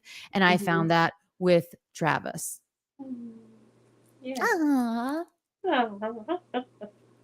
All right, number 9, Wood. Let's talk about Pinocchio. Let's talk about Wood. Let's talk about Flaming Hearts. Let's talk about Wood, which I think it might be the first single. I don't know. It might be. Signs are pointing that way. It absolutely could be. It absolutely could be, without question. We have no idea. I'm always at Target, so yes, I'll be there. She might not even release a single. I'll be pissed if she think we're gonna get several singles off this album. I mean, we only got 2 singles off Tortured Poets, and neither of them were like huge breakthrough singles. This is, I think we're gonna get just like, I think it's really 1989, but like on steroids. Which was the best. Oh my God. Yes, things you can't buy. Exactly, Lacey. Yes, exactly. The things you can't pay. And that's why I think she's tricked us with that money sign. Yeah. The double money sign. She likes a red herring. She loves a red herring. And she also loves, like, this was all the things that like I used as my benchmarks of success. Because she's talked about that. Yeah. Like a lot, you know, like buying this house, buying then it was like buying a house with just cash. And then it was like she's used all of these different gauges. And she's met all of them. And then she probably was like, actually, my real wish list is just an awesome boyfriend who loves me, who doesn't like stay at home when I am the biggest artist in the world, who celebrates me, who greatest builds tour me up, who respects my job and what I'm doing, and recognizes and allows me to help him grow, and we just have fun together. Like, that's what love and relationships are supposed to be, are fun. Yeah, and it's just like, I don't think she's ever had that before. Oh no, she has never. Listen, I'm telling you right now, from minute 1 of that podcast, I'm like, things are different. Things are so different. Things are so different. Our girl is different right now. She is in a realm that I've never even seen. Like, I have never seen her. I mean, and I think it's not just Travis. I think the Eras Tour did a lot of like self-assurance for her too. Like, the differences in the performances from like the first couple Eras Tours to the last. Like, she was doing it for so long. She was so confident. She didn't have to think about her dancing anymore. She was able to grow and build and add things and really find herself over and over and over again for an enormously extended period. And so now she's got this enormous, amazing, strong base of herself and who she is, and then an amazing mirror reflecting all of those qualities. And I mean, that's, you can't ask for more than that. Yeah. And she's also found like a super athletic, highly competitive counterpart that she's never had. Like somebody who's equally as ambitious and driven and competitive as her. Oh. And I loved when they were talking about the parallels. They have practice and rehearsal. They both have records. They both have. Yes. They are athletes. Like, they are both are crazy athletes. And like for him to be like, don't put yourself down. You are an athlete. And then for her to be like, you know what these words mean. Like, they're building each other up. It's so totally. And their competitive nature is so awesome. It's like, yes, because she is an alpha woman. Like, she truly is. She's like, I want it all. I want all the records. I want to be at number 1. I'm breaking every record. I'm doing it exquisitely. I'm going to do it again, probably. Like, her drive is so core to who she is. And it's always been that way. Like, there are many different variants of Taylor, but one of my most favorite is the absolute unapologetic badass that she is. And she's like, no, I have no problem saying, like, I was pissed when I didn't win Album of the Year. Yes, like, they want to win. They want to win. They want to win it all. And I love it. Like, he is a multiple Super Bowl champion. They are champions. They both are champions. It's right. And I just remembered, like, remember when the Chiefs lost the Super Bowl and he was down. He was down. And I was like, that is so reminiscent of the Miss Americana documentary when she didn't get the Grammy nomination. And she was like, it was the same person, different font.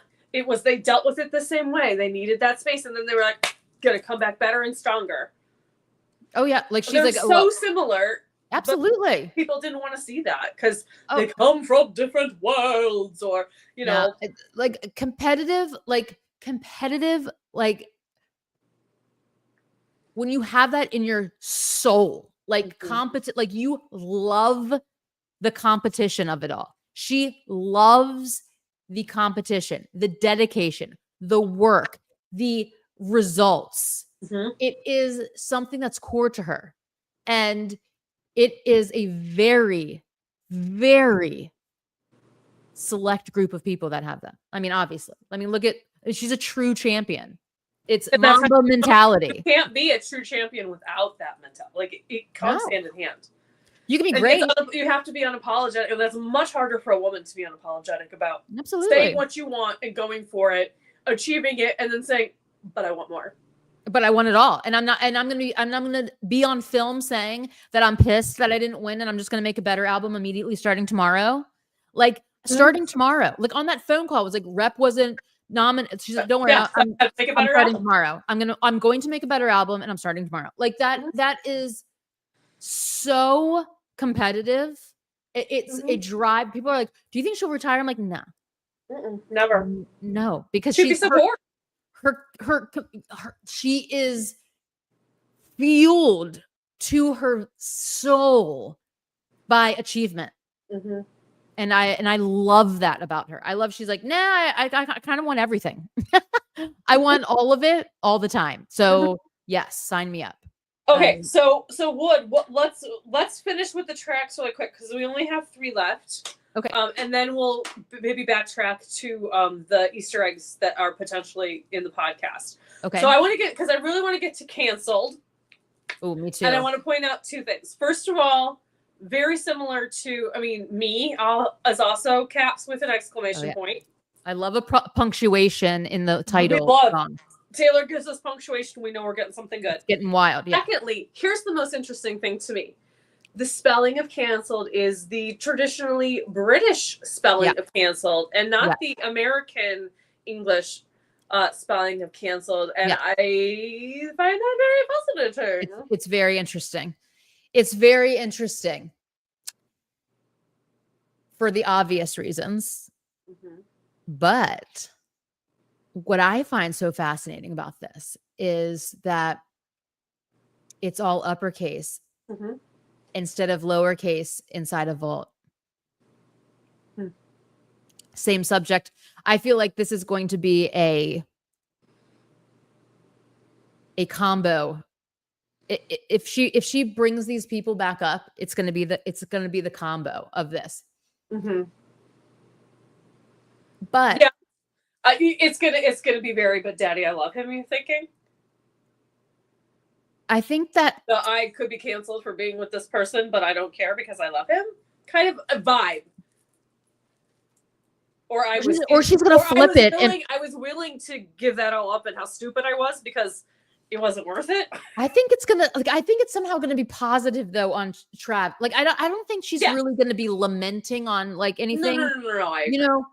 But I also think that this one could also, like, I've got differing thoughts, but like I think it is going to be a massive banger. I think it's going to be like everything is canceled because I'm super in love with this person. Like it's all canceled. Right. Ooh, Holly. Or it could be about Vienna, but it's like how could she write it a pop banger about Vienna being canceled? That feels, but it could be about pressure. It like could be. When you have to cancel. I mean, I just think it's going to be like, it's going to be a epic banger about. I'm not going to be mad if it's her feminist anthem on this album though. Like that, I'll take it. The feminists, these men claim to be canceled, or people say they're canceled, but they always come back and they're never really canceled. I would love that. It could also be to the you know, the orange dick. Yeah, in it the, definitely could be. It definitely could be. You know what I mean? Mm-hmm. Which I would love. Uh-huh. Let's do it. You think I'm not hot? I'm hot. All right, 11, honey. Lacey, I agree. The first thing I thought about with Wood was like maybe that's a little dirty. I mean, Travis giggled when she said it, but maybe he giggled because it's the first single. But Wood could be dirty, and Honey could be dirty, and I will take them both. I want more sexy Taylor. Sexy Taylor. I think Honey's gonna be the sexy Taylor. Have you heard people are clutching their pearls about the cover of this album? Which cover? The actual cover? Yes. No. What? I don't care. She's not JoJo Siwa. Like, what is this mentality that people have that she is? What clutching her pearls over what? Because she's scantily clad, Holly. She's in the bathtub. Are we talking about the original cover? As far as I understand it, yes. I know, it's ridiculous. It's absolutely ridiculous. What? If she was Miss Rachel, yeah, that would be scandalous. She's not. She's a 35-year-old woman. She is not a child. She's an adult who writes about adult things. Just because you haven't kept up with what she's doing, that's on you. I don't care. Did you pop out of like the Victorian time machine? What is going on? I mean, like, a lot of people these days are living in a Victorian time machine. It's ridiculous. It's ridiculous. It is ridiculous. So whatever, those people just don't buy it. Don't look at it. Get off social media. Live in a cave, and you're gonna miss out because this is gonna be an amazing album. It's gonna be so much fun. Use carrier pigeons to communicate. No one wants to hear about what you think is like. What are they? They're saying what? What? That is she's. It's what? revealing. It's I don't remember the exact word. I actually even posted it in my Instagram story. Like people who think it's like scandalous. They think it's scandalous. Really? That she's showing and maybe it's also the picture where she shows her hip, even though she's got on 2 layers of tights. Okay, people, like there's nothing showing. But I don't care. Clutch your damn pearls. I'm so tired of this.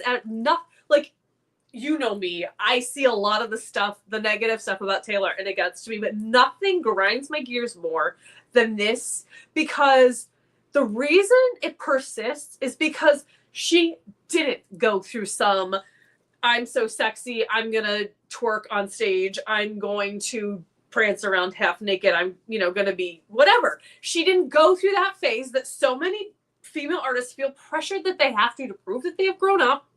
And she didn't, and I admire her so much.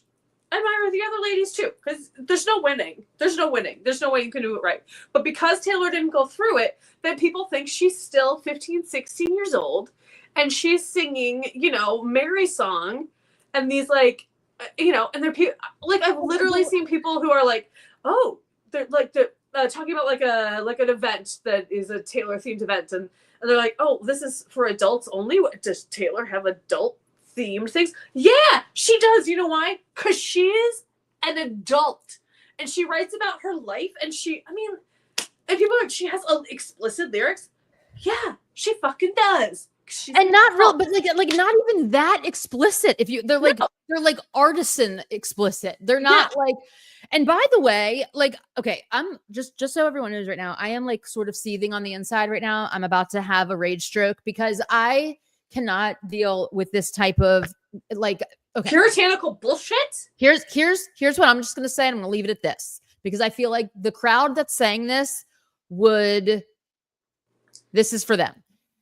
Anyone who's talking shit about Taylor Swift, who like literally didn't even show her belly button. Thank you. For 17 years. Okay. Literally. Like I remember this vividly, the day that her belly button was exposed, and it was quite literally like, oh my God, Taylor showing her belly button. And she had to do it because the paparazzi were chasing her to get pictures of her fucking belly button. Belly button. I remember this. Us Weekly. I remember it. I was diehard, Swiftie from the beginning. Like I remember this. Anyway, that has nothing to do with what I'm talking about currently, though. It's disgusting. What I'm going to say to this group is that I'm listening. The First Lady of the United States was a like nude porn model. Thank you. Thank you. So, first, if you just do a quick old Google of Melania, you will see that she is literally in there's no mystery to any part of whatever she was doing. Like they're fully exposed woman in the White House. That first lady, so you know what?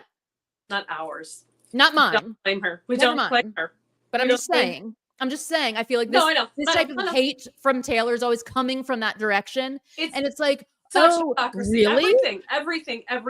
The woman, like the Taylor who has an incredible family with family values, who's literally never been nude anywhere. Who's making sourdough Her most risque thing was vigilante shit. Like, and that is so tame in comparison to this. It's like a high school production of Chicago level of sexy.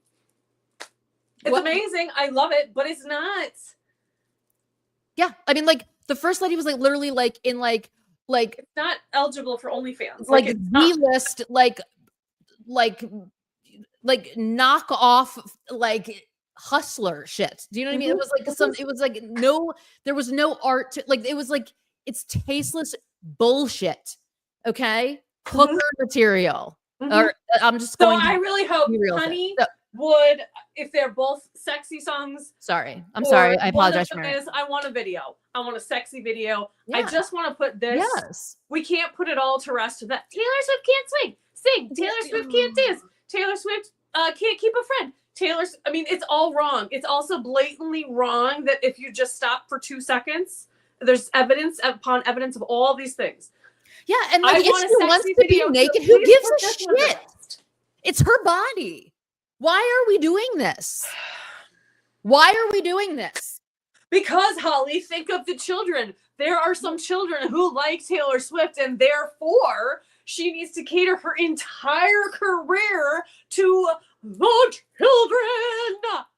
Release the Epstein files. Exactly. Release the Epstein files. Seriously. Like, let's just be real here. I'm like, first of all, if you have a 4-year-old, don't give them an iPad and go walk away for 75 hours. Okay. Like, I'm not preaching, but like, seriously, like Taylor Swift is like a grown woman who can do whatever she wants with her body. Okay. And she can sing about sex and she can talk. Taylor Swift makes clean versions. She doesn't have to make clean versions of her songs. She could just have radio edit, and they say ish, and or they bleep out that shit or whatever. She makes the clean versions. She is, in a sense, catering to her younger fans by doing that, or the people who don't want to, hear that. But like, do you know how many songs? Like, people don't listen to lyrics anyway. Like, look at Semi-Charmed Kind of Life. That is a very blatantly song about drugs. Like, if you we're taking tips up into our nose, like, what else could that be about? And like 20 years later, people are like, it's about meth. I just figured out what Semi-Charmed Kind of Life was about, but it was it was a bop, so we didn't know. Well, I don't know. People don't listen to words. Okay, but like, also, like, I also we're gonna heat it. We're gonna heat it in here. Everybody who's with us. I need to say this also. Okay, I need to say this also, because this is also important to my rant. Melania has the right to be naked and do all the crazy shit that she does, but like, please stop acting like it's okay for her to be like that. But Taylor in a midriff bodysuit is somehow the biggest offense to ever hit the stratosphere. I'm over it. It's ridiculous and it's unnecessary. It's unacceptable. And if we were in a judging world where we'd have to be like, which one of these is better? I mean, obviously Taylor, it's art. It's beautiful. Like, she is a creator of art. Okay. Exactly. I don't find Melania's work to be artful.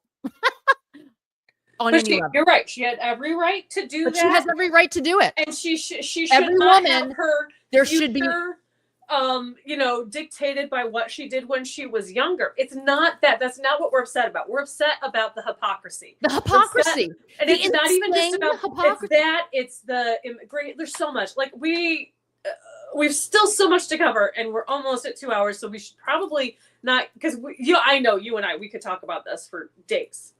Like because because she isn't even that explicit. Like that's what pisses me off. It's like she's not even that explicit. I know. Whatever. Everyone shut up. Like just like let women live. Okay? Let women live their lives however they want. It's their body. They can do whatever they want with it. We don't need an opinions. Okay? We get enough of like leave us alone at this point. Mm-hmm. Seriously, everyone inject yourself into the sun. 101.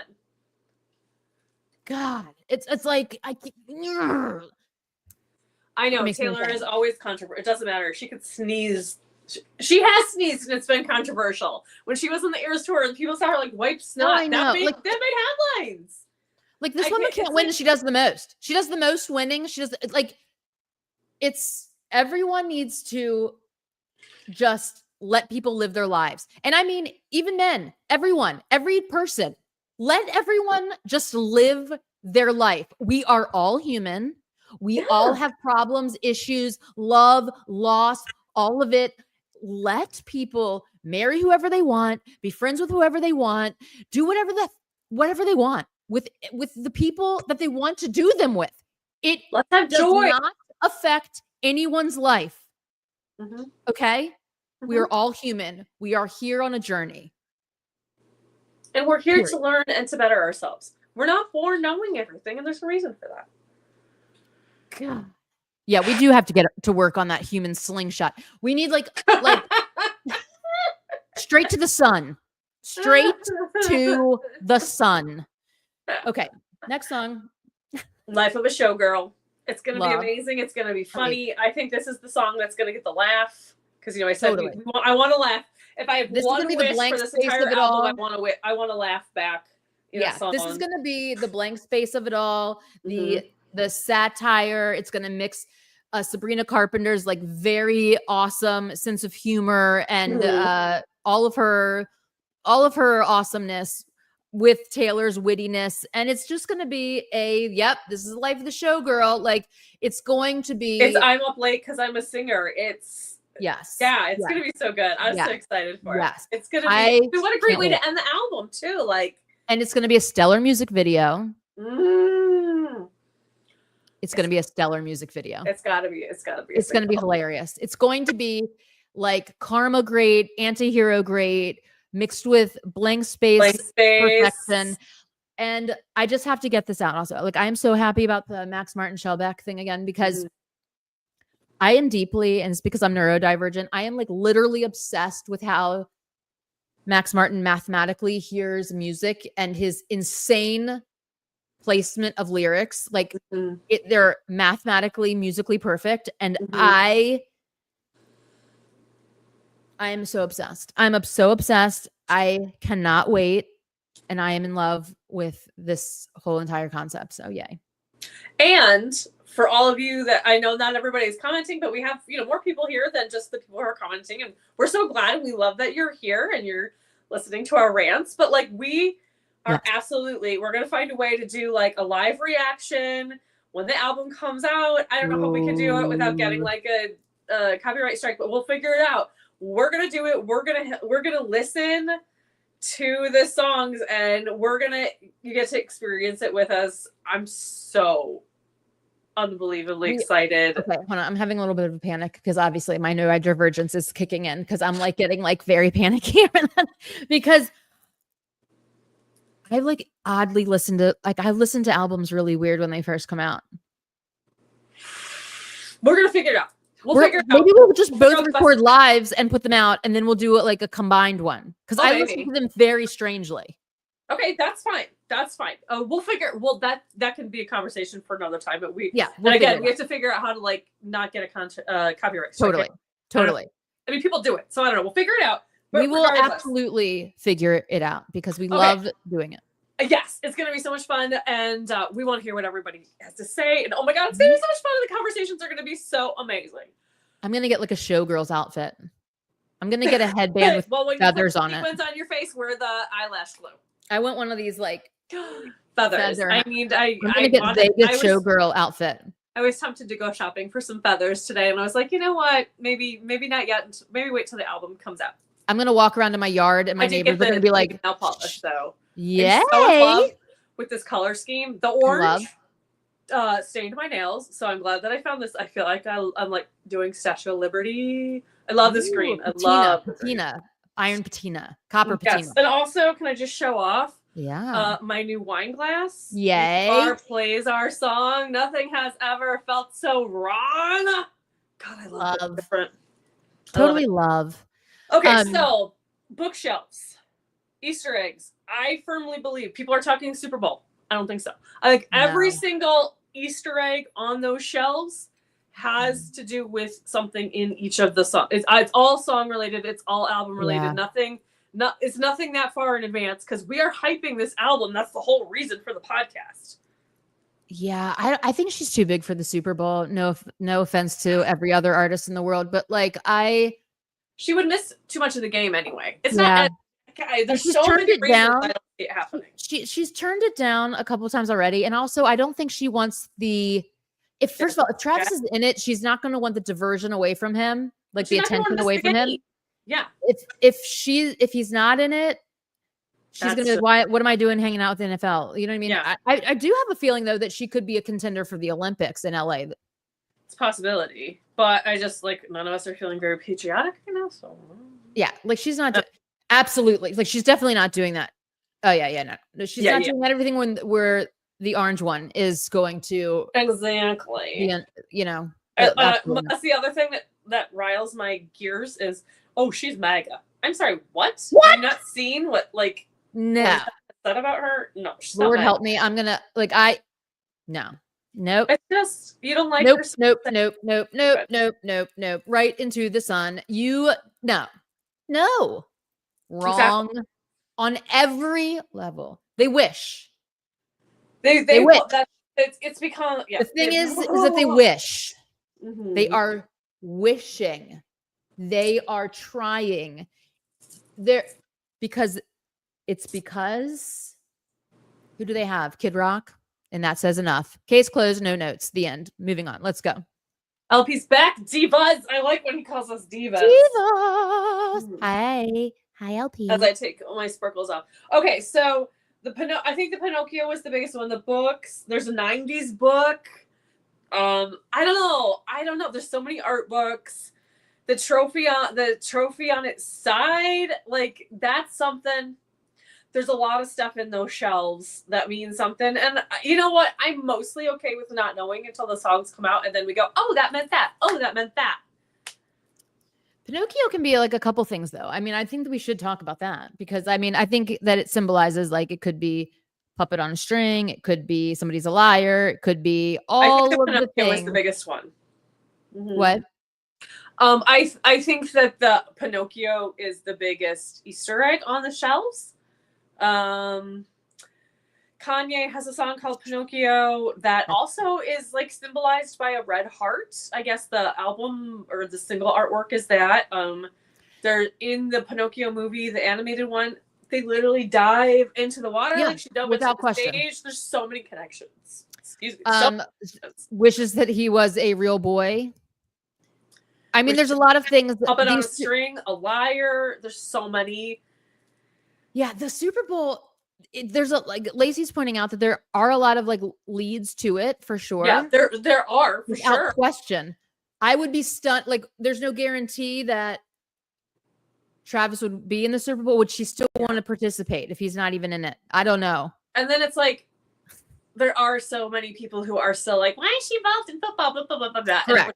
There's also that. There's like, we don't. I think that she's trying to. Maddie turns into a donkey. Yeah, I love that. Oh my god. By a whale. Either one. Oh my god, amazing. Honestly, Pinocchio is like the weirdest movie. It's so weird. There's so much weird. Like, it is weird. It is weird.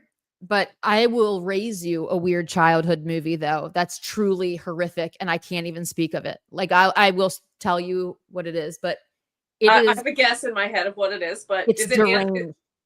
Is it animated or no? No. Okay, I have an idea. I know what I have two that like traumatized me, and one is not a common traumatized, but okay, you tell me yours, I'll tell you mine. Return to Oz. Yes, that was it. The worst. Oh my god, I scared the bejesus It's the worst movie in the whole universe. Oh my God, still terrifying. It's terrifying. Like I can't even. It's like the heads, the wheelies. Oh, the wheelies.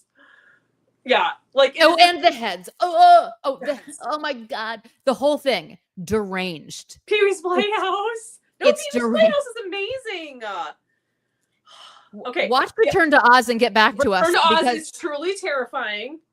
I remember I don't remember tons of things from my childhood. I remember sitting in the theater eating popcorn with my dad to go see that movie. And I'm a huge, enormous Wizard of Oz buzz, Wicked. Yes, every night. Return to Oz is straight out of a hellscape of book.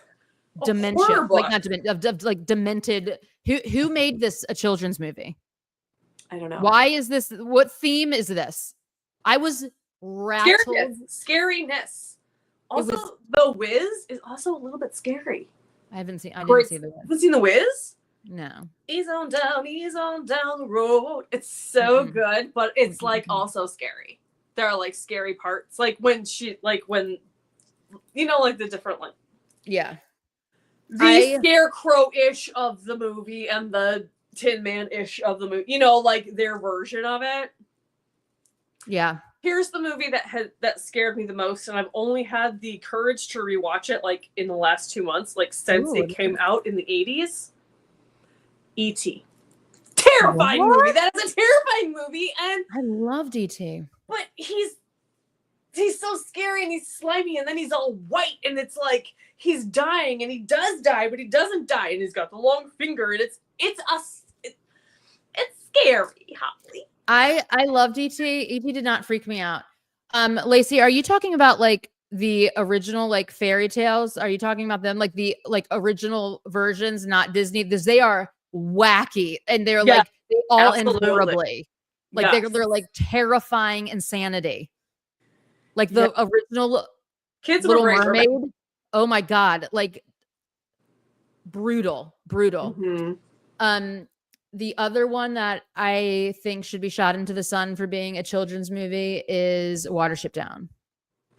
Oh. What about Where the Red Fern Grows? Where the Red Ferns Grow, yeah. Charlotte's Web, amazing, but I'm never not gonna bawl my eyes out after Charlotte's Web. Intense. Charlotte's Web is intense. It's very intense. Okay, so yes. So there's the things that terrify us. Oh my god, The Giver. The book. I love the book, The Giver. I love that book. It's a good one. It's a book. I love The Giver. Okay, so let's talk about. I wouldn't see the movie though, because I was afraid it was going to ruin my inner life with the book. Yeah, that's always a hard one for sure. Yeah. Okay, so I'm just looking at my notes here. I need to look back at the track numbers because maybe there's something in that, and then also Vancouver. Oh, I know. What's happening? What's key? Happening with Vancouver? Has the stage been the key the whole time to the door? Well, yeah. I mean, it's the shape, but that's not. We left the key, and that was after we knew. And why is it only on Twitter? What is happening? And also, I know you know this. She held up 2 fingers again at the end of the podcast, and Dr. Taylor Allison Swift, you need to stop with the frickin' 2 fingers because those haunt me at night. They haunt me. 2 fingers. And I have gone through 2 fingers. We know what the second page of the letter is. Oh, that's the 2 fingers. The 2 fingers could be, it's the second track is going to be the first single. What else? It could be that there's a documentary that comes out with the album. It could be that she's coming out with the second Eras Tour movie with the Tortured Poets set in it. There's so many possible twos. There is a lot of twos, but what we do What know do that you it's mean, not. Taylor? It's not a double album, and there are no additional Not a songs. So double we do know album. that. So that's 2 things off the There's list. no additional songs. So I feel great relief knowing that. I feel great relief knowing that. But I think there's going to be a documentary. I think there's going to be a. I do, but I don't think it's going to come out now because, like you were saying earlier, like we're risking overexposure. We are risking overexposure. I think it's going to have something to do with Sabrina Carpenter's album. I really have this very bizarre feeling that it's somehow tied to her album. I don't know why. It's a possibility. But I don't know. There's a lot of twos. LP, I'm terrified. I am terrified. I'm not getting sleep as it is. Yeah, the Showgirl doc. That's what I think it is. I think it's going to be the visual version of the album. I think it's going to be totally behind the scenes of the Eras tour, all the things. The reason why I also think this is, look at how much Travis started talking about all the behind the scenes, like, and in his GQ article and all of the, like, it's a lot of talk about like how it all worked and like how mesmerized he was by it. I think that it's really going to be a lead up to like, here it is, or the video for the lead single is going to be behind the scenes of the Eras tour, but in a very different way. Even maybe with when Sabrina was part of the show. I mean, she was the opening act for a lot of that. About Taylor on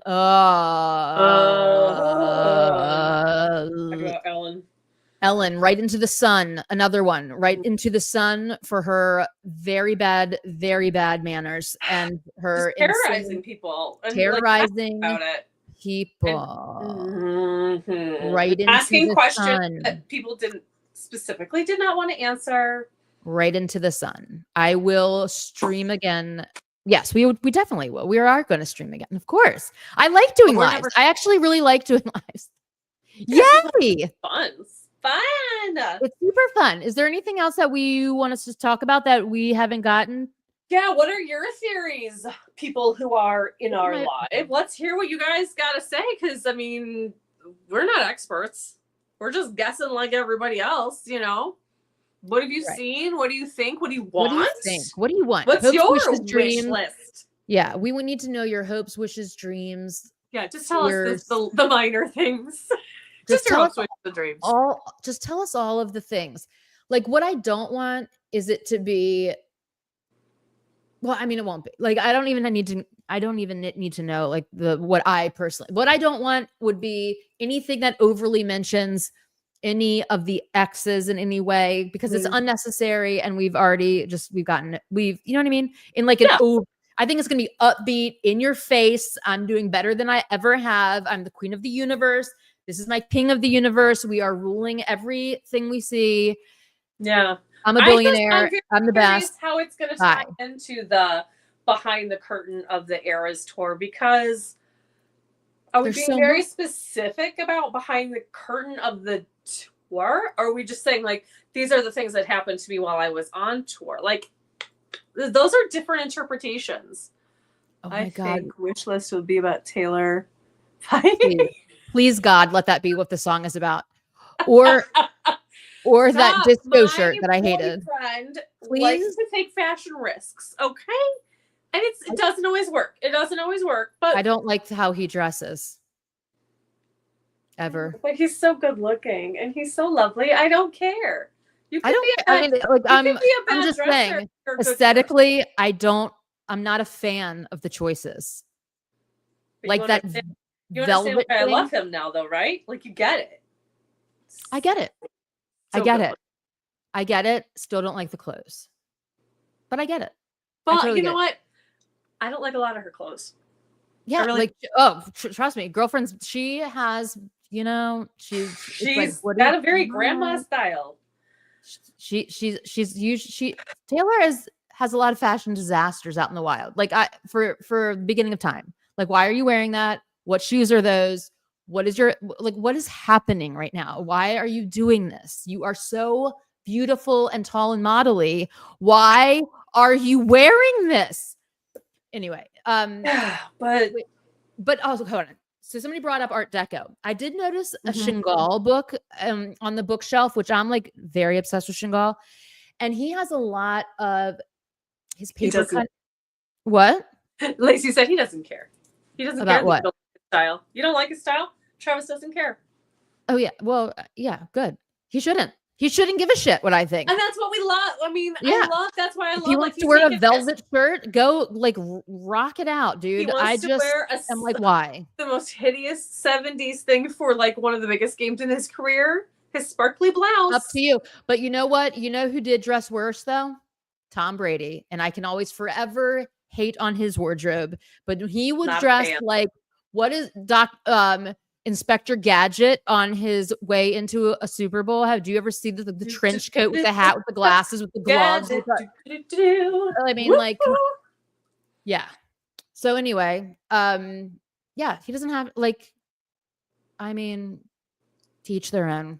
I just don't like bath towel material shirts. It makes me feel uncomfortable because I'm neurodivergent. So anything that looks like, why does that have a texture that would make me go, ugh. I think that would be very comfy. It looks like it's towel. Yeah, but towels are very soft and comfy. I don't know. I don't like. You know, maybe he's going to be stuck in a rainstorm. You never know. He's just thinking ahead. Ew, then he'd be soaking absorbent wet. I don't know. Maybe he can take it off. I don't know, Holly. Trav would wear a bow tie. He would wear a bow tie. Oh, he would wear a bow tie.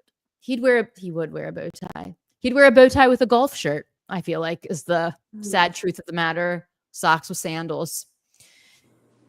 All of it together. Who cares though? I mean, I dressed up in costumes for like till I was like 15. So who am I to like literally whatever? To each their own. I have a material like issue with him. Fabric choices. Holly, that's your yes. I know. It's so real. I like okay. What else have we not talked about? I think we've covered all of the bases. Oh, I love her new hair color. Has anyone like picked up on how great it is? I like it. I just wish she would. It gives wig so much. Like mess it up, move it around. Dude, I think she rocks with wigs. No, I know, but you don't want your actual hair to look like a wig. Yeah, you don't. But she does like. See, that my fear is like I like the fact that I can spot those bangs in. You are with us, LP. I know. In any format, miles away, in a stadium, in the bleachers. Silhouette. I can spot those bangs. I know them like my own soul. 1989 coconut. No, we were never going back to coconut. Like that's when she was deep in her eating disorder. I find it very hard to like. The coconut was wild. The coconut, the thinness. It was a sleigh though. Like here's what it was: a shock, and then it was a complete and utter sleigh when it grew out a little bit. When we were in the out of the woods, little bit grown out, Bob. Yeah. Excellent choice. Excellent choice. A lob. Harsh being called now a lob. Yeah, it's a lob. It was a lob. It was a lob. It was an A-line lob, and it was stellar. Then when she had the long layers put into it, excellent choicing. Like perfect, everything about it. The immediate hold on, I'm gonna make my can I make my hair a coconut? I probably can. Hold on, I'm gonna do it. Hold on. Look, my factory settings are. When she had shorter though. No, I know. It was like this short. And so it was like the Anna Wintour. It was very Bob. Very. It was Bob's groundbreaking. It was really crazy. It was very severe. Oh yeah. And again, I want to mess it up. I just want to fly free, but I mean, look at my hair. So obviously, that's what I like. I used to wear a ton of wigs. I used to have like really. Oh my god. I think they'd just be hot and uncomfortable. No, I really loved them because I really Holly and her Karen cut. Yeah, that was a Karen cut. It was my coconut cut. But I had like a Moira Rose wig obsession. Like, did you name them? Years ago. What? You know, Kelly can't be with Billy. Yeah. And I really did feel like that. I'm like, no. But I would like change them up like almost every day. Like it would be like brown hair, black hair, long hair, short hair. That would be fun. Red hair. A lot of fun. Super fun. I wish I had the mental. And I like didn't give a shit. Like all the same people saw me and they weren't ever like, what's up with you? No. Why do you have like severe different hair every day? Whatever. What the iconic video of the oh my God. Oh, Katy Perry. We can do a whole, I can literally speak about how disastrous Katy Perry's whole everything is for probably the rest of my life and why her karma is so severe. Well, she killed a nun. She did kill a nun. And she I just wish that Taylor had not had her be in the You Need to Calm Down video. Like, just stick with what you're saying. You don't have to put her in a video and pretend she was in her building. I know stuff. She was very lost in that era. I feel and also like it's the karma still got her. Let's cut Katie anyway. I mean, it's like she can never escape the Tay boomerang that happened when you screw with Taylor. Like it always comes back around, even if it takes years. Like it is it's a stellar. It's so I love it. It's almost like mythological in its in its amazingness. Agreed. Yeah, agreed. Absolutely agree. All right, is there anything else that you guys wanted to talk about before we jump off? Have we forgotten to talk about anything? Probably lots. There's so much stuff. I mean, I've not even had a chance to read the GQ Travis interview. Girl, you better read it tonight and like text me because it is incredible. Okay. You will. I've been a little busy. Dude, his love for her in this interview. Is it going to make me cry? It's going to make me cry. It's so We haven't talked about cats. I literally have a cat in my lap right now. Aww, like, yay. He's like, hello, I'm right here. My baby. This interview, I'm framing it. Yeah. Frame it. It's art. It's art, and that's how much I love it. I truly love it.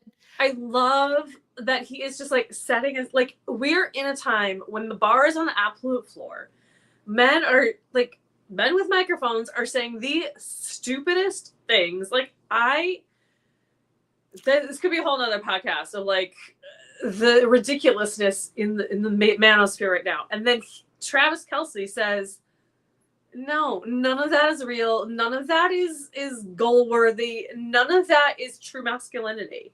This love, like it's not gay. I'm doing bread puns with you. I'm doing bread puns with you on TV. We're trying to figure out how to rescue an otter. We are doing all of the things. We cannot. I'm crying when you're telling stories about rebuying your master. Listen, okay, this has never happened to me before. Like, okay, I am having a new experience. I feel like I have experienced all the emotions available in my with the Swift, like being a Swiftie. I've been one since before debut. I'll tell you the story later. I've gone through it all. I have never bonded with a boyfriend ever. Like I liked the idea of Joe, and I mostly absolutely loved your boyfriends. I was like, well, no. Her boyfriend. Like I've never been a different discussion, Holly. I've never like bonded to. I loved the music that they produced from her. Yeah, for sure. Do you know what I mean? I liked the art that came of them. But I will tell you right now that I was moved, shocked, and Amazed? It made me uncomfortable. Elated? It made me like a little bit weirded out because I'm like, what's happening to me right now? Like I have experienced it all as a Swiftie. I felt like, why am I feeling this right now? Like what is going on right now? I'm like, oh my God, it's a part of Taylor we've never seen. Like it hit, and like guys, it is so magical that I'm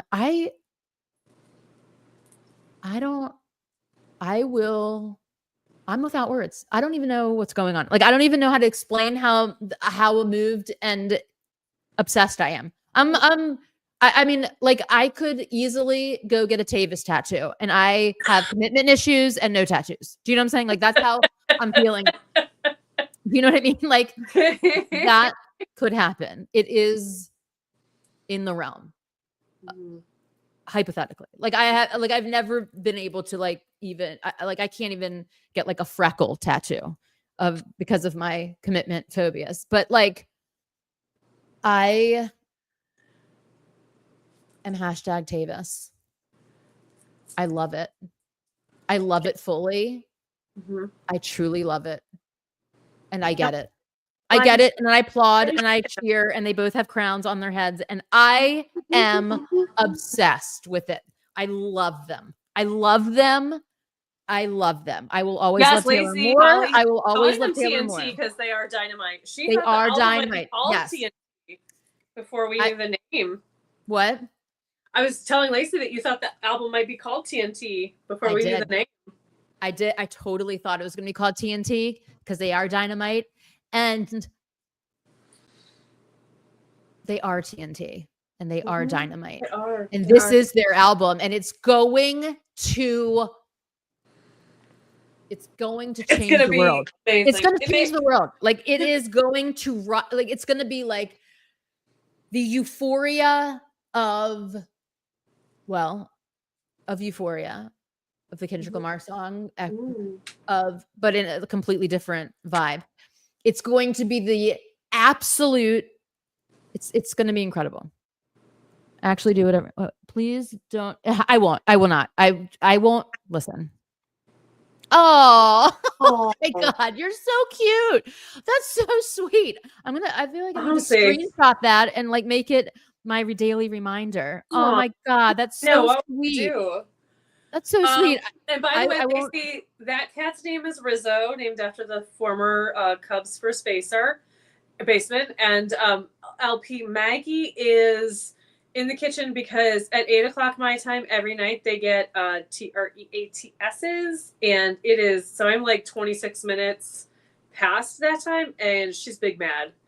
If I'm not currently in my bedroom, then she would have already when she's mad and she wants food, she knocks down the trash can in my bedroom. Ooh. The only reason she hasn't done that is because I'm currently in the bedroom, but that's how she like shows that she's mad.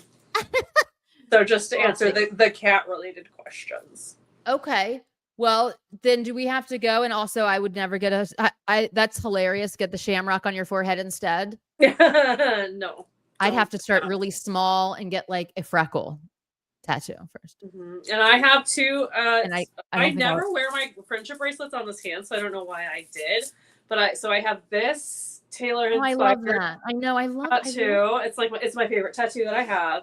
And then I also have this, which it says I'm a real tough kid, and it's a bridge that's actually in the Lakes District in England. I love and that. then it has, you can't really see it because of my Chiron, but in the ripples of the water, it says "You're on your own, kid." Ooh. And I also see it's more shading and like a night sky and stuff, but like girlfriend doesn't have the money. Like I just had to drop all this money on like Taylor CDs, and like now I got to start saving up for a tour and stuff. So this is just probably what it's going to be forever, to be quite honest. Unless oh my, what?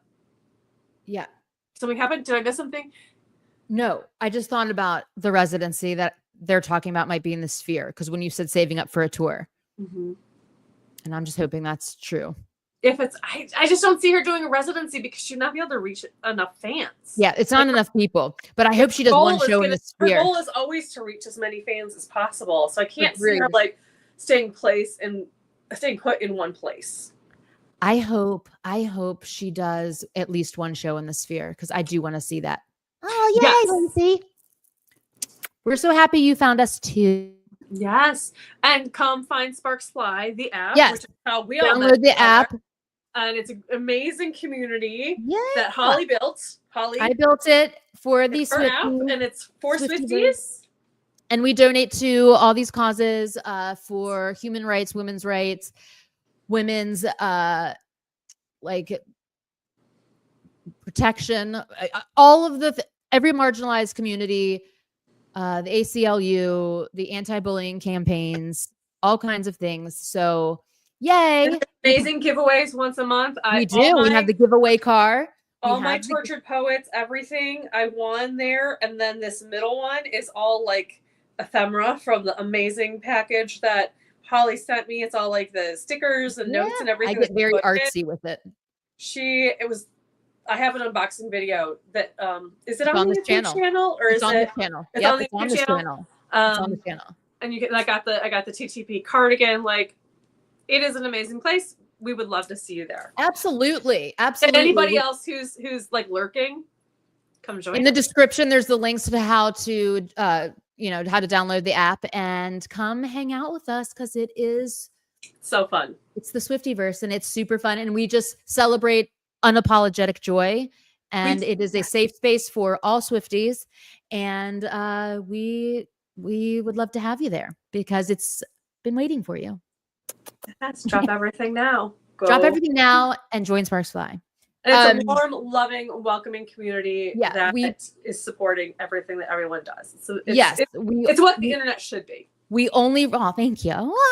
We only rock with positivity. Like, I don't have any patience for gatekeeping, cruelty, talking down to. It's a celebration of being yourself, whatever format that is, and celebrating all things Taylor Swift. So it is the place that I love the most. So I would love to see anybody who wants to join it. Yes. Be a part of it. Yay. And we do lots of fun stuff. One of us. Be a sparkler. Yes, that's what we're called. We're called sparklers. Sparklers, thanks to LP, yes, coined the term sparklers, and I love it. I love it. And also, as we always have to say, like, subscribe, share, tell your friends. Tell your friends, share the joy, share the love. What we normally do is like break down songs and stuff, and then obviously we've had some breaking news and things that we've had to talk about, but our normal episodes are breaking down lyrics and things like that, and we have a lot of fun. Yes, but maybe new things coming on the horizon. Totally. There are many new things coming on the horizon. We also have a book club coming out. We have all kinds of things that we are doing, and it's album season. So we're on just like 13 alarm constant. We're not sleeping. Alarms. Like we're just going with it. Nope. So I know we're never sleeping again, and who cares? Who needs we sleep? Are dreaming instead of sleeping. Yay! Woo! All right, guys. Well, we're going to wrap it up. It's been absolutely amazing. Amazing. So fun. Thank you so much, everybody. Thanks for listening to us. Or is watching this after the fact. We love you. Yes. Please, again, share theories. You want to hear all the theories? We're so excited. Absolutely. We will be back really soon. And until then, and always, a peace. Peace. Love. And Swifties forever. Yay. Bye. Thank you so much. Bye-bye. Thank you. Bye. Hold on. Okay, now I gotta figure out how to turn it off. Hold on. Yeah. I have no idea how to turn it on. There we go.